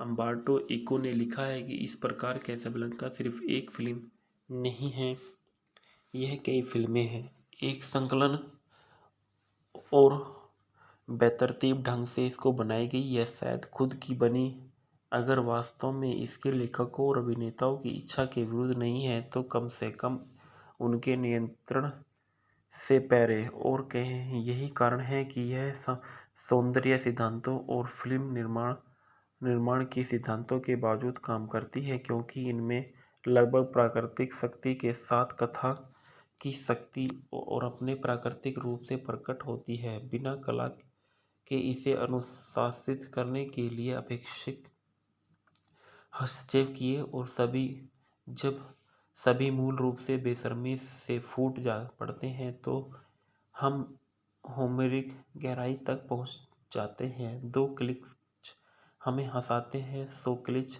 हमें हिला देते हैं, क्योंकि हम मंद रूप से महसूस करते हैं कि क्लिच आपस में बात कर रहे हैं और एक पुनर्मिलन का जश्न मना रहे हैं। ईको ने बलिदान में एक विषय के रूप में भी रेखांकित किया। बलिदान का मिथक पूरी फिल्म में चलता है और यह वह विषय है जो युद्धकालीन दर्शकों के बीच गूंजता था, जो इस विचार से आश्वस्त थे और थे कि दर्दनाक बलिदान और युद्ध में जाना अधिक अच्छे के लिए किए गए रोमांटिक इशारों को संकेत है। कोच ने फिल्म को एक राजनीतिक रूपक भी माना है। रिक की तुलना राष्ट्रपति फ्रैंकलिन डी और रूजवेल्ट ने की जाती है, जिन्होंने युद्ध में जाने की संभावनाओं पर तब तक जुआ खेला जब तक कि परिस्थितियों और उनका स्वयं का डूबा हुआ बड़प्पन उन्हें अपनी कैसीनो को बंद करना है, खुद को प्रतिबंध करने के मजबूर नहीं करता। पहले दक्षिणपंथी पक्ष को वित्त पोषण और करके और फिर इसके लिए लड़कर, यह संभव फिल्म के शीर्षक से और भी पुष्टि होता है, जिसका अर्थ है कि व्हाइट हाउस हार्वे ग्रीनबर्ग ने अपनी the movies on your mind में एक फ्राइडियन रीडिंग प्रस्तुत की है और जिसमें रिक को संयुक्त राज्य अमेरिका लौटने से रोकने वाले अपराध एक ओडिपस कॉम्प्लेक्स का गठन करते, जिसका समाधान केवल तभी होता है जब रिक लास्लो के पिता तुल्य के कारण की पहचान करना शुरू कर देता है, जिसकी वह प्रतिनिधित्व करता है। रोसेनज्वेग का तर्क है कि यह इस तरह का पाठन निरर्थक है, जो फिल्म का सबसे महत्वपूर्ण पहलू है।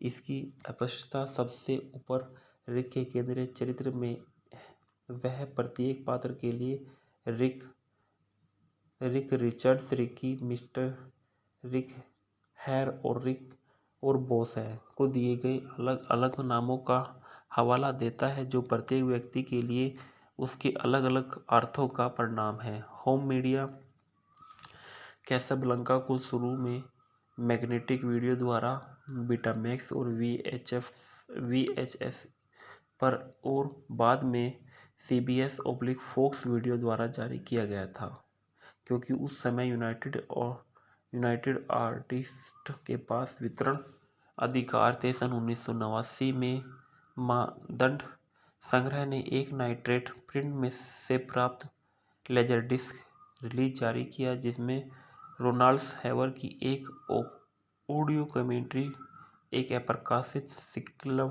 के लिए उपचार और कैसाब्लंका शहर के युद्धकालीन फुटेज जैसे पूरक शामिल है।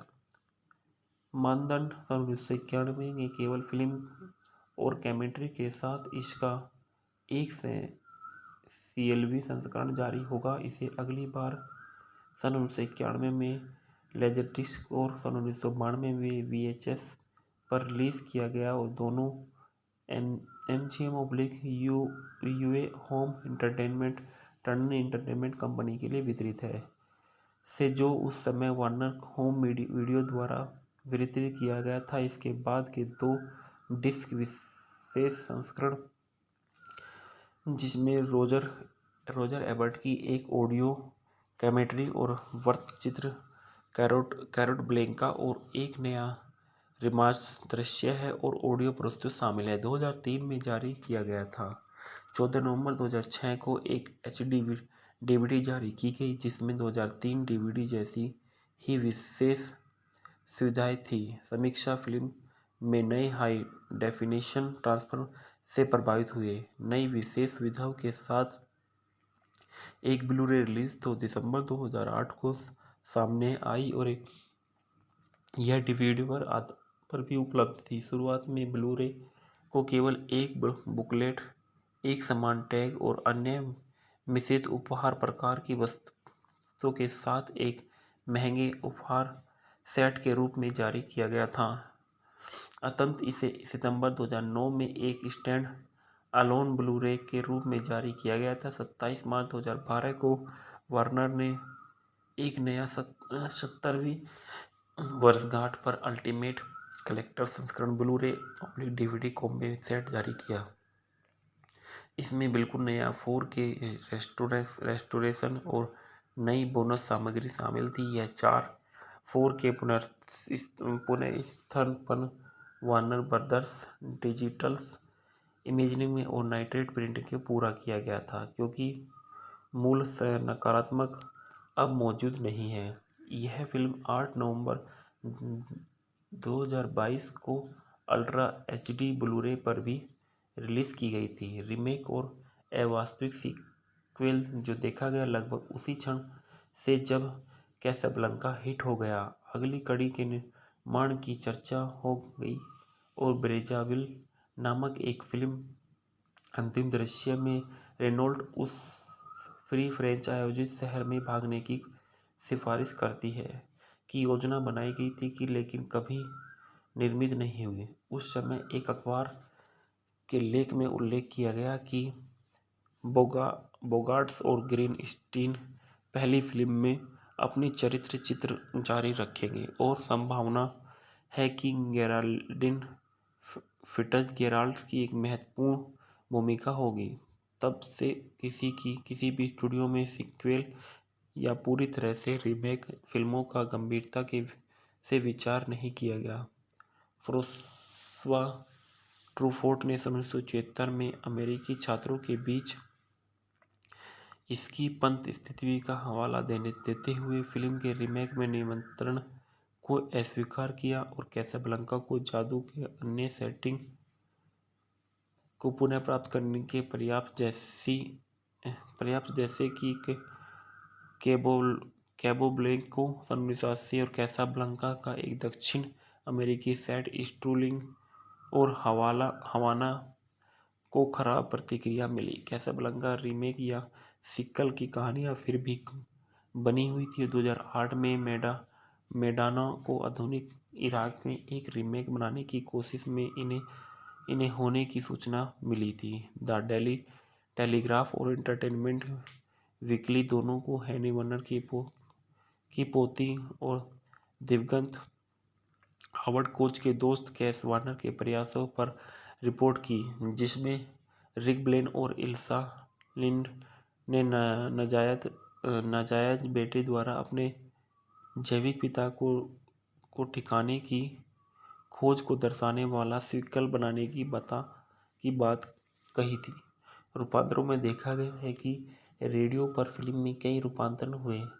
दो सबसे प्रसिद्ध है 26 अप्रैल 1943 को द स्क्रीन गिल्ड थिएटर पर बोगार्ट बर्गमैन और हेनरी द्वारा अभिनीत 30 मिनट का रूपांतरण और 24 जनवरी 1944 को लक्स रेडियो थिएटर पर 1 घंटे का संस्करण जिसमें एलन लेन ने अभिनय किया था, रिक के रूप में, हैडी लेमन इल्सा के रूप में और जॉन लोडर लास्लो के रूप में। 30 मिनट के 2 अन्य रूपांतरण प्रसारित किए गए थे और 3 सितंबर 1943 को फिलिप मॉरिस प्लेहाउस पर और दूसरा 19 दिसंबर 1944 को थिएटर ऑफ रोमांस पर, जिसमें डूली विल्सन ने सेम के रूप में अपनी भूमिका दोहराई थी।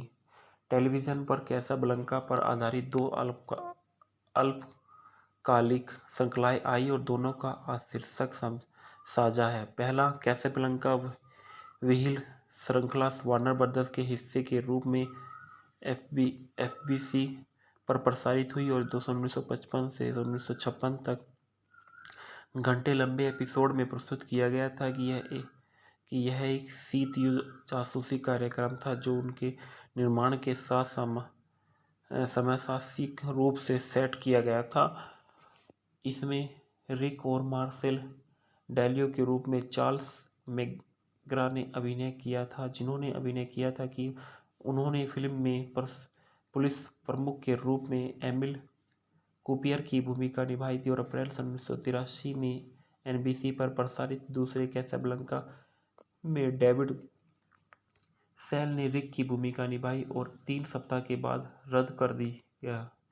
माइकल वोल्स द्वारा लिखित और सन 1998 में प्रकाशित उपन्यास एज टाइम्स गोज बाय को वर्नर द्वारा अधिकृत किया गया था।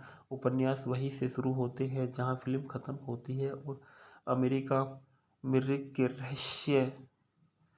रहस्य में अतीत के बारे में भी बताता है और पुस्तक को थोड़ी सफलता मिली। डेविड थॉमसन ने अपने सन 1985 के उपन्यास में सस्पेक्टस और एक अनौपचारिक सीक्वल प्रदान किया था। जूलियस एप्स्टीन ने सन 1951 और 1967 में फिल्म को ब्रॉडवे म्यूजिकल में बदलने के 2 प्रयास किए, लेकिन कोई भी इसे मंच पर नहीं ला सका। मूल नाटक एवरीबॉडी कम्स टू रिक्स अगस्त 1940 को न्यूपोर्ट रोड आइलैंड में और फिर अप्रैल सन 1991 में लंदन में तैयार किया गया था, लेकिन कोई भी सफलता नहीं मिली। इस फिल्म को पूरी तरह से महिला जापानी संगीत थिएटर कंपनी ताकाजुकी रिव्यू द्वारा संगीत में रूपांतरित किया गया था और नवंबर 2009 से लेकर फरवरी 2010 तक चली। सारा फारिंगटन द्वारा लिखित और रीड फारिंगटन द्वारा निर्देशित कैसाब्लांका का प्रीमियर 2017 में न्यूयॉर्क में हुआ था और यह फिल्म का एक काल्पनिक निर्माण था। इसे 2017 ड्रामा डेस्क पुरस्कार और अद्वितीय नाटकीय अनुभव और उत्कृष्ट प्रोजेक्शन डिज़ाइन के लिए नामांकित किया गया था। न्यूयॉर्क टाइम्स ने इसे कैसाब्लांका के निर्माण के दौरान बैकस्टेज नाटक प्रस्तुत करने वाला एक साहसी, लगभग मूर्खतापूर्ण उपक्रम के रूप में वर्णित किया गया था। संगीत रंगीकरण जो बताता है इस फिल्म का जो रंगीकरण था उसमें देखा गया कैसाब्लांका सन 1980 के दशक में फिल्म रंगीकरण विवाद का हिस्सा है, जब एक रंगीन संस्करण और टेलीविज़न नेटवर्क और WTBS का प्रसारित हुआ था। सन 1984 में MGM/UA ने फिल्म को रंगीन करने के लिए $180,000 में कलाकार सिस्टम्स टेक्नोलॉजी को काम पर रखा। जब टर्नर ब्रॉडकास्टिंग सिस्टम के टेड टर्नर में 2 साल बाद MGM/UA की फिल्म लाइब्रेरी खरीदे तो उन्हें सन 1988 में अमेरिकन फिल्म टेक्नोलॉजी के साथ अनुबंध करने से पहले अनुरोध रद्द किया गया और AAFT ने इसमें काफ़ी अच्छी अपने किरदार निभाया था और महीनों में लगभग इसने जो लागत लगाई थी वो लागत देखी गई थी $4,50,000 की लागत लगे रंगीकरण पूरा किया गया था। टर्नर ने बाद में रंगीकरण की आलोचना पर प्रतिक्रिया व्यक्त करते हुए कहा कि उन मुट्ठी भर सवालों में से एक है जिन्हें वास्तव में रंगीन करने की आवश्यकता नहीं है।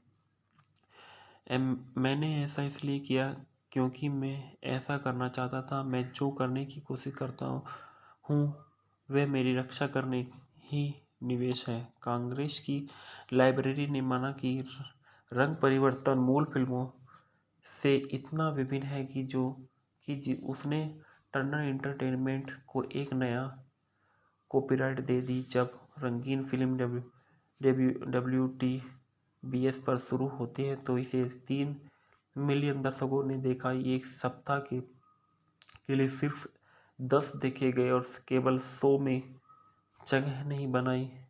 हालांकि लॉस एंजल्स टाइम्स के जैक मैथ्यूज ने तैयार उत्पादक को अत्याधुनिक कहा, लेकिन इसे ज़्यादातर नकारात्मक और आलोचनात्मक प्रतिक्रियाएं मिली। यह होम वीडियो पर संक्षिप्त रूप से उपलब्ध था और journal of popular film and television के लिए लिखने वाले गैरी एडगर्टन ने रंगीकरण की आलोचना करते हुए कहा कि कैसाब्लांका का रंग दिखने में बहुत फीका था और कुल मिलाकर अपने सन 1942 के पूर्ववर्ती की तुलना में देखने में बहुत कम दिलचस्प था।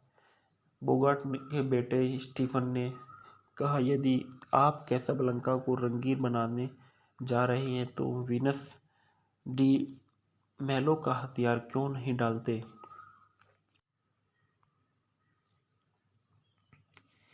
कैसाब्लंका के जो निर्देशक है वो माइकल कर्टिस है। माइकल कर्टिस का जन्म नाम मानो कामीनगर 1905 में महेले कर्टिस हंगेरियन 24 दिसंबर सन 1986 को 10 अप्रैल हेमेरियन अमेरिकन निर्देशक थे जिन्हें एक प्रसिद्ध हंगरी फिल्म निर्देशक के रूप में मान्यता प्राप्त है।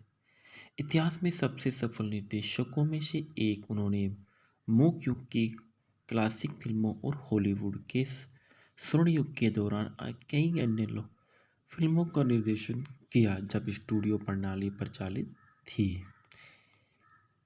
इनका अन्य नाम माइकल कर्टिस और माहली कर्टिस था। सिटीजनशिप हंगरी 1886 से लेकर 1933 संयुक्त राज्य अमेरिका की रही। पेशा फिल्म निर्देशक सक्रिय वर्ष 1912 से लेकर 1961 तक रहे।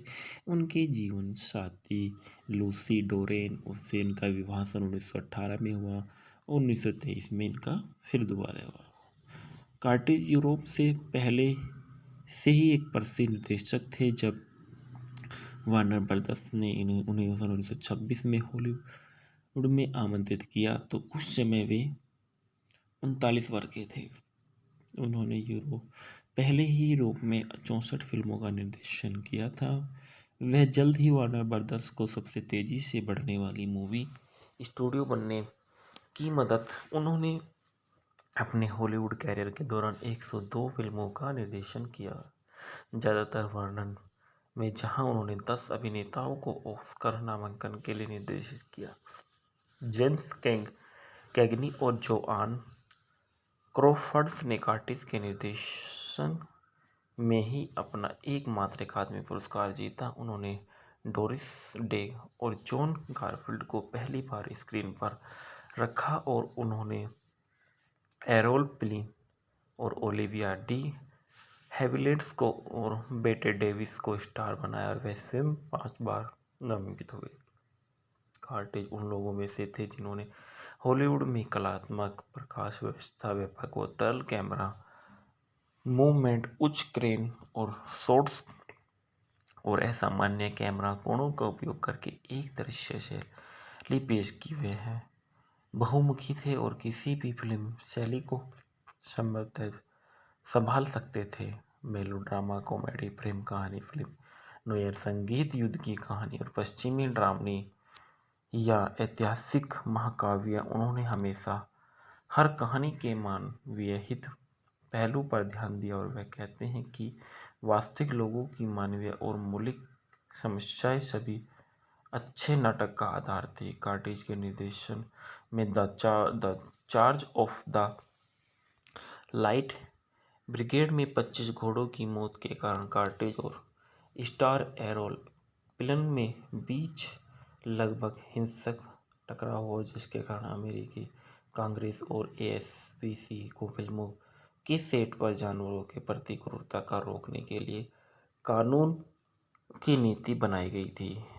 कर्टिस ने कैप्टन ब्लड सन 1935 में, the adventures of the Robin Hood सन 1938 जैसी फिल्मों के साथ क्लासिक स्विस ब्लकर को लोकप्रिय बनाने में मदद की। उन्होंने कई अन्य नाटकों का निर्देशन किया जिन्हें क्लासिक माना जाता था और एंजल्स विद डर्टी फेसेस सन 1938 में, द शीफ वुल्फ सन 1941 में और कैसाब्लंका सन 1942 और मिल्ड्रेड स्पियर सन 1945। उन्होंने प्रमुख संगीत निर्देशन किया जिसमें योंकी डूडल्स डैडी सन 1942 में, the this is the army सन 1943 और व्हाइट क्रिसमस सन 1954 शामिल थे। उन्होंने लाइफ विद फादर सन 1947 और वी आर नो एंजल सन 1955 जैसी कॉमेडी फिल्मों में भी नजर आए। कैसाब्लंका के जो अभिनेता थे Humphrey Bogarts, Ingrid Bergman, Paul Henreid's, Claude Rains, Conrad Veidt's, Sidney Greenstein और पीटर लोरे के बारे में बताया गया है कि वह एक बहुत ही अच्छे एक्टर है और इन्हें एक हंगेरियन और अमेरिकी अभिनेता भी थे जो पहले यूरोप के बाद और संयुक्त राज्य अमेरिका में सक्रिय थे। उन्होंने अपना मंचीय कैरियर ऑस्ट्रो हंगेरियन साम्राज्य के वियना से शुरू किया। उसके बाद जर्मनी चले गए जहां उन्होंने पहले मंच पर काम किया और फिर 1920 के दशक के अंत में सन 1930 के दशक की शुरुआत में बर्लिन में फिल्म में काम किया और लोरे ने फ्रिड्रिश लेंग द्वारा निर्देशित वाइमार गणराज्य युग की फिल्म एम सन 1931 में अंतर्राष्ट्रीय स्तर पर सनसनी मचा दी और अपने डरपोक कुटिल चरित्र, अपनी उपस्थिति में अपने उचित आवाज के लिए जाने जाने वाले लोरे को उनके जीवन काल के दौरान और उसके बाद अक्सर व्यंग्यात्मक रूप से चित्रित किया गया और उनके व्यक्ति की सांस्कृतिक विरासत आज भी मीडिया में बनी हुई है। इनका पेशा अभिनेता था और इसके बाद बताया जाता है कि जो सिडनी ग्रीन स्ट्रीट एक ब्रिटिश और अमेरिका अभिनेता थे। उन्होंने 61 साल की उम्र तक फिल्मों में अपना कैरियर शुरू नहीं किया था, लेकिन सन 1940 के दशक तक हॉलीवुड में उनके कई महत्वपूर्ण मोशन पिक्चर्स रहे हैं। उन्होंने वार्नर ब्रदर्स में 3 फिल्मों द मल्टीज फाल्कन सन 1941, कैसाब्लंका सन 1942 और पैसेज टू मार्सिले सन 1944 के लिए सबसे ज़्यादा याद किया गया था, जिसमें हम्फ्रे बोगार्ट्स और पीटर लारे दोनों ने काम किया था। उन्होंने सन 1950 और 1951 के दौरान रेडियो पर नीरो वोल्फ का किरदार भी निभाया, जो सन 1955 में अमेरिकी नागरिक बन गए थे। इसके बाद कॉनराड्स वेडिट के बारे में बताया गया है, जिसे हंस वाल्टर कॉनराड वेडिट के नाम से भी जाना जाता था। एक जर्मनी ब्रिटिश अभिनेता थे। उन्होंने डिफरेंट्स फ्रॉम द अदर्स सन 1919, the cabinets of doctor Caligari और द मैन हू हॉप्स फिल्मों में अपनी भूमिकाओं के लिए शुरुआती ध्यान आकर्षित किया। जर्मन मूवी फिल्मों में एक सफल कैरियर के बाद वहाँ वे यूएफए की सबसे अधिक भुगतान पाने वाले सितारों में से एक थे। वीट और उनकी कई यहूदी पत्नी इलोना प्रेगर ने 1933 में नाजियों के सत्ते में आने के बाद जर्मनी छोड़ दिया।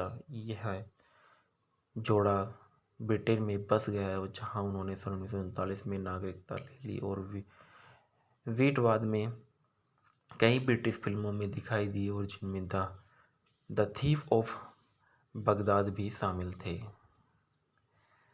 प्रारंभिक जीवन के बारे में कुछ देखा गया कि हंस वाल्टर कॉनराड वीट का जन्म 22 जनवरी सन 1993 को बर्लिन के एक टेक्सट्रासे सन 39 में से उनके माता पिता के घर में हुआ था। उनके पिता का नाम अमाली मेरी और फिलिप हेनरिक वीट था, जो भूतपूर्व सैन्यकर्मी थे और बाद में सिविल सेवक बन गए। और वीट ने बाद में याद किया कि कई पिताओं की तरह वह अपने घरेलू जीवन में स्नेहपूर्वक, निरंकुश, सख्त और आदर्शवादी थे, लगभग कट्टर रूढ़िवादी थे। इसके विपरीत अमाली संवेदनशील और पालन पोषण करने वाली थी और वीट को उनके परिवार और दोस्तों द्वारा कोनी उपनाम दिया गया, जिसे कोनी भी लिखा था। उनका परिवार लूथरन था और वे वीट का बपतिस्मा भी थे। इसके बाद बताया गया कि क्लाउड रेंस के बारे में बताया गया है कि वह एक ब्रिटिश और अमेरिका अभिनेता थे जिनका कैरियर लगभग 7 दशकों तक फैला था। द इनविजिबल्स मैन सन 1933 में डॉक्टर जैक ग्रिफिन के रूप में अपनी अमेरिकी फिल्म की शुरुआत के बाद with the adventures of Robin Hood 1938 में, mister Smith goes to Washington 1939, the wolf man 1941, Casablanca 1942, kings row 1942 और notorious 1940, Lawrence of Arabia 1962, the greatest story ever told 1965 में नजर आए। इनके वह टोनी पुरस्कार विजेता अभिनेता थे। सर्वश्रेष्ठ सहायक अभिनेताओं के लिए अकादमी पुरस्कार के लिए 4 बार नामांकित किए और रेंस स्क्रीन के महान चरित्र सितारों में से एक थे जिन्होंने संस्कृत खलनायक में भूमिका निभाई थी। पॉल हेनरिड्स के बारे में भी आप लोग जानते होंगे, जो इस फिल्म में अच्छा किरदार निभाया था। पॉल हेनरिड्स एक ऑस्ट्रेलियाई अमेरिका अभिनेता और निर्देशक, निर्माता और लेखक थे। उन्होंने 2 फिल्म अभिनेताओं के लिए सबसे ज़्यादा याद किया जाता है, कैसाब्लंका में विक्टर लास्लो और नाउ वाइलर में जेरी डुरेस। दोनों फिल्में 1942 से लेकर 1943 के बीच में रिलीज हुई थी। इनके जीवन साथी एलिजाबेथ लिसल्स के कैमिला जो जूलिया हेनरी जेनसन का विवाह सन 1936 में किया गया था। प्रारंभिक जीवन पॉल हेनरी का जन्म 10 जनवरी सन 1908 को Paul Georg Julius von Hernried के रूप में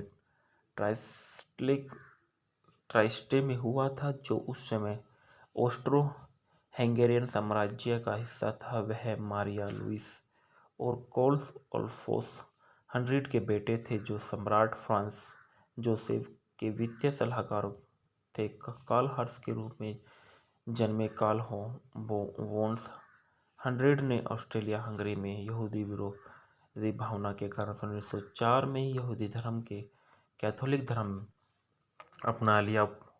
पॉल वॉन हेनरिड ने अपने परिवार के वित्तीय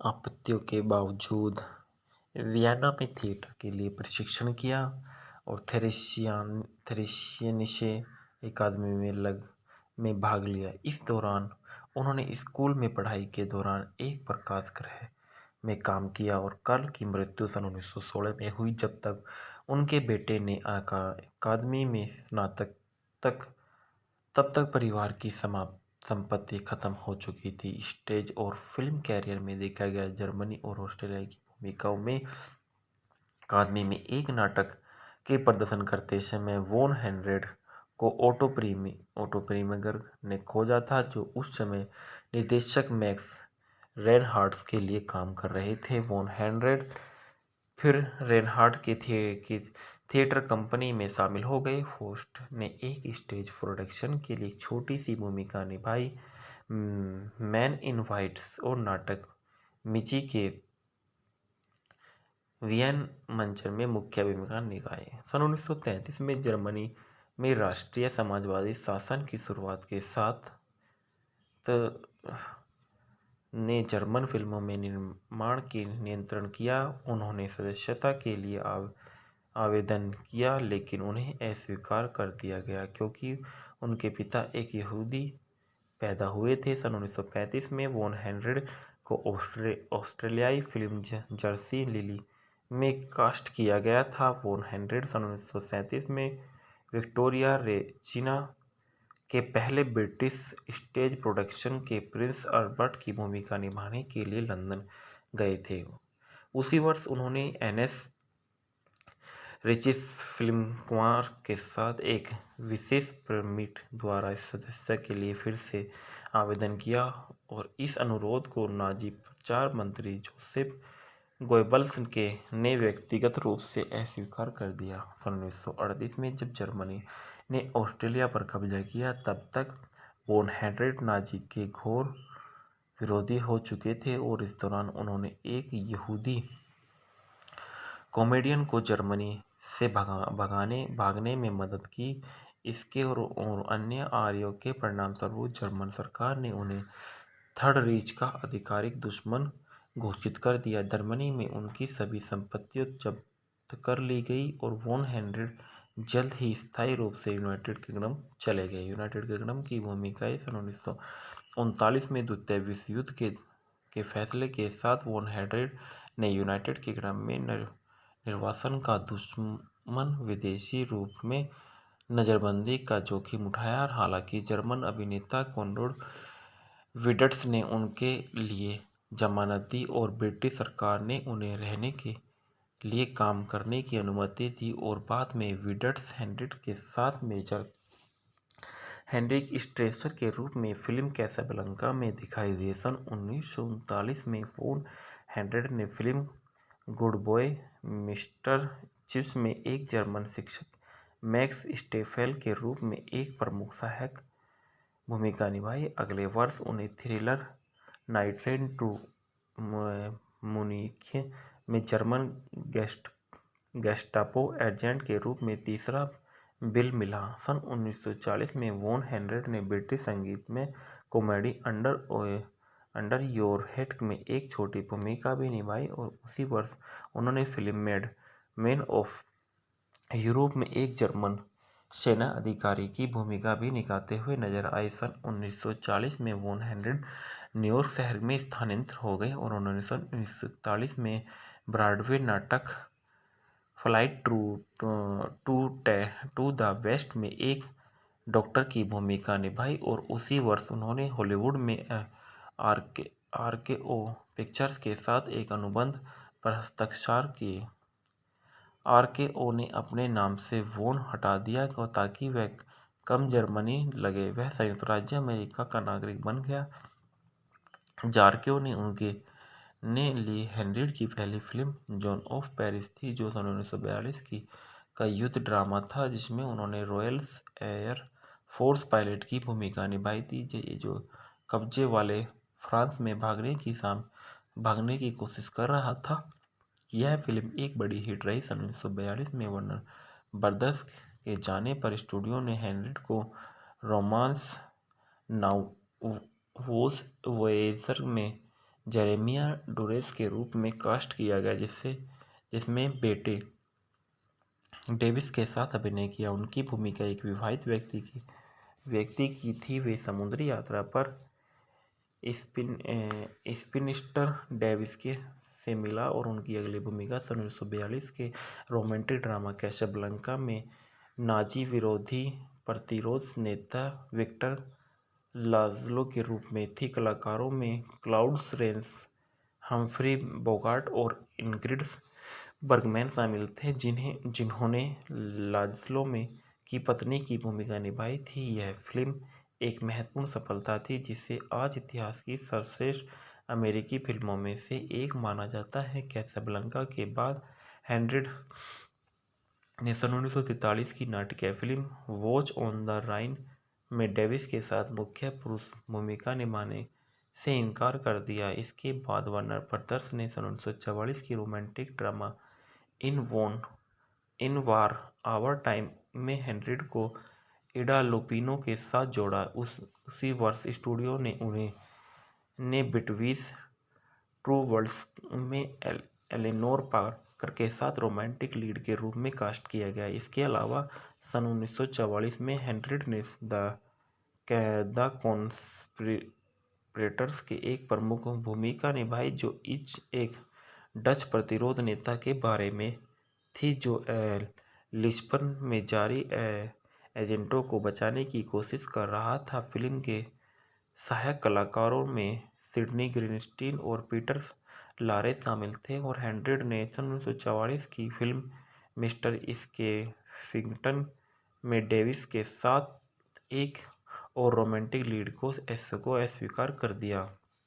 हेनरिक ने स्टूडियो में सन 1945 की रिलीज द स्पेनिश मैन में मोरिन ओ'हारा के साथ समुद्री डाकू की भूमिका निभाने के लिए कुछ समय के लिए आरकेओ में वापसी की और वार्नर ब्रदर्स के साथ आकर उन्हें सन 1946 में डेवोशन में कास्ट किया, जो ब्रोटे परिवार की एक बायोपिक थी जिसमें हेनरिक ने चार्लोट ब्रोटे के पति आर्थर बेल निकोलस का किरदार निभाया था। उन्हें समरसेट मेघम के उपन्यास ऑफ हॉर्मोन्स बाउंडेज में सन 1940 के रूपांतर में पार्कर के साथ फिर से कास्ट किया गया। उन्होंने क्लबफुट वाले मेडिकल छात्र फिलिप कैरी की भूमिका निभाई और मेट्रो गोल्डविन मेयर ने सन 1957 की फिल्म सॉन्ग्स ऑफ लव के संगीतकार रॉबर्ट सुमैन की भूमिका निभाने के लिए हेनरिड को वार्नर ने उधार किया, जिसमें कैथरीन हेपबर्न के साथ उनके साथ थी। सन 1984 में अपनी आत्मकथा लेडीज मैन में हेनरिड ने लिखा कि उन्होंने वार्नर ब्रदर्स के साथ अपना अनुबंध $75,000 से खरीदा था और एमजीएम में उन्होंने $150,000 प्रति वर्ष के हिसाब से एक दीर्घकालीन अनुबंध की पेशकश की थी, लेकिन उन्हें उसे ठुकरा दिया गया था। इसके बाद बताया जाता है इस फिल्म के जो दूसरे किरदार निभा रहे थे इंग्रिड बर्गमैन के बारे में। इंग्रिड बर्गमैन एक स्वीडिश अभिनेत्री थी जो 5 दशकों से कैरियर के साथ बर्गमैन का ऑस्कर सिनेमा इतिहास में सबसे प्रभावशाली स्क्रीन शख्सियतों में से एक माना जाता था। उन्होंने कई पुरस्कार जीते, जिनमें से 3 अकादमी पुरस्कार, 2 प्राइम टाइम्स एमी पुरस्कार और 1 टोनी पुरस्कार और 4 गोल्डन ग्लोब पुरस्कार और बाफ्टा पुरस्कार और वोल्फी कप शामिल हैं। वे कम से कम 3 अभिनय अकादमी पुरस्कार पाने वाली केवल 4 अभिनेत्रियों में से एक है। सन 1999 में अमेरिकन फिल्म इंस्टीट्यूट ने बर्गमैन को क्लासिक हॉलीवुड सिनेमा की चौथी सबसे बड़ी फिल्म स्क्रीन किंवदंती के रूप में मान्यता दी थी। इनका जन्म 29 अगस्त 1915 को स्टॉकहोम, स्वीडन में हुआ था। इनका पेशा अभिनेता सक्रिय वर्ष 1932 से लेकर 1982 तक रही। जीवन साथी पीटर लिंडस्ट्रॉम से इनके विवाह सन 1937 में हुआ। फिर इन्होंने रोबर्टो रोसेलिनी से 1950 में विवाह किया। इसके बाद लॉर्ड स्मिथ से इनका विवाह सन 1958 में गया। स्टॉकहोम में इसे स्वीडिश पिता के जर्मन मां के घर जन्मी बर्गमैन ने अपने अभिनय कैरियर की शुरुआत स्वीडिश और जर्मन फिल्मों से की थी। अमेरिकी फिल्मों में उनका परिचय इंटरमेज़ो की अंग्रेजी भाषा की रीमेक में हुआ था और अपनी स्वाभाविक रूप से चमकदार सुंदरता के लिए जानी जाने वाली उन्होंने कैसाब्लांका सन 1942 में इल्सा लुंड के रूप में काम किया। सन 1940 के दशक में बर्गमैन ने उल्लेखनीय प्रदर्शनों में drama for whom the bell tolls 1943 में और Gaslight 1944, the bells of the saint Mary 1945 और जॉन ऑफ आर्क 1948 में शामिल हैं, जिनमें से सभी के लिए उन्होंने सर्वश्रेष्ठ अभिनेत्री के लिए अकादमी पुरस्कार के नाम से नामांकित किया गया। उन्होंने गैसलाइट के लिए जीता। उन्होंने अल्फ्रेड हिचकॉक के साथ 3 फिल्मों में स्पेल बाउंड 1945 में किया।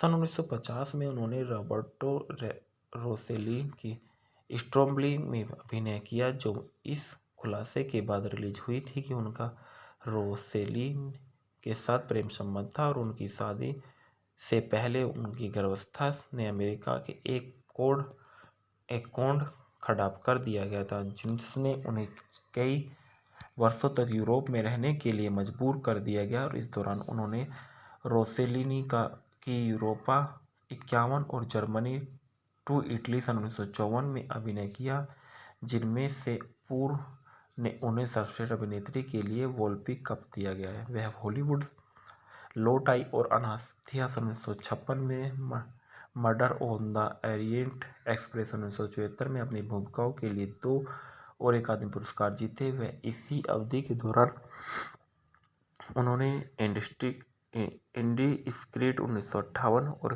कैक्टस फ्लावर 1969 और ऑटम सोनाटा 1978 में भी अभिनय किया। उन्हें 6ठा सर्वश्रेष्ठ अभिनेत्री का नामांकन दिया गया था। बर्गमैन ने मैक्सवेल एंडरसन के नाटक जॉन ऑफ लोरेन के लिए सर्वश्रेष्ठ अभिनेत्री का टोनी पुरस्कार जीता। उन्होंने the turn off the screw में एक वुमन कोल्ड गोल्ड 1982 में और सीमित श्रृंखलाओं पर मूवी में उत्कृष्ट मुख्य भूमि अभिनेत्री में से 2 प्राइम टाइम एमी पुरस्कार भी जीते। सन 1974 में बर्गमैन को पता चला कि वह स्तन कैंसर से पीड़ित है, लेकिन वह सन 1982 में 60वें जन्मदिन पर अपनी मृत्यु के कुछ समय पहले तक उन्होंने काम करना जारी रखा। और बर्गमैन 5 भाषाएं बोलती थी और स्वीडिश, अंग्रेजी, जर्मनी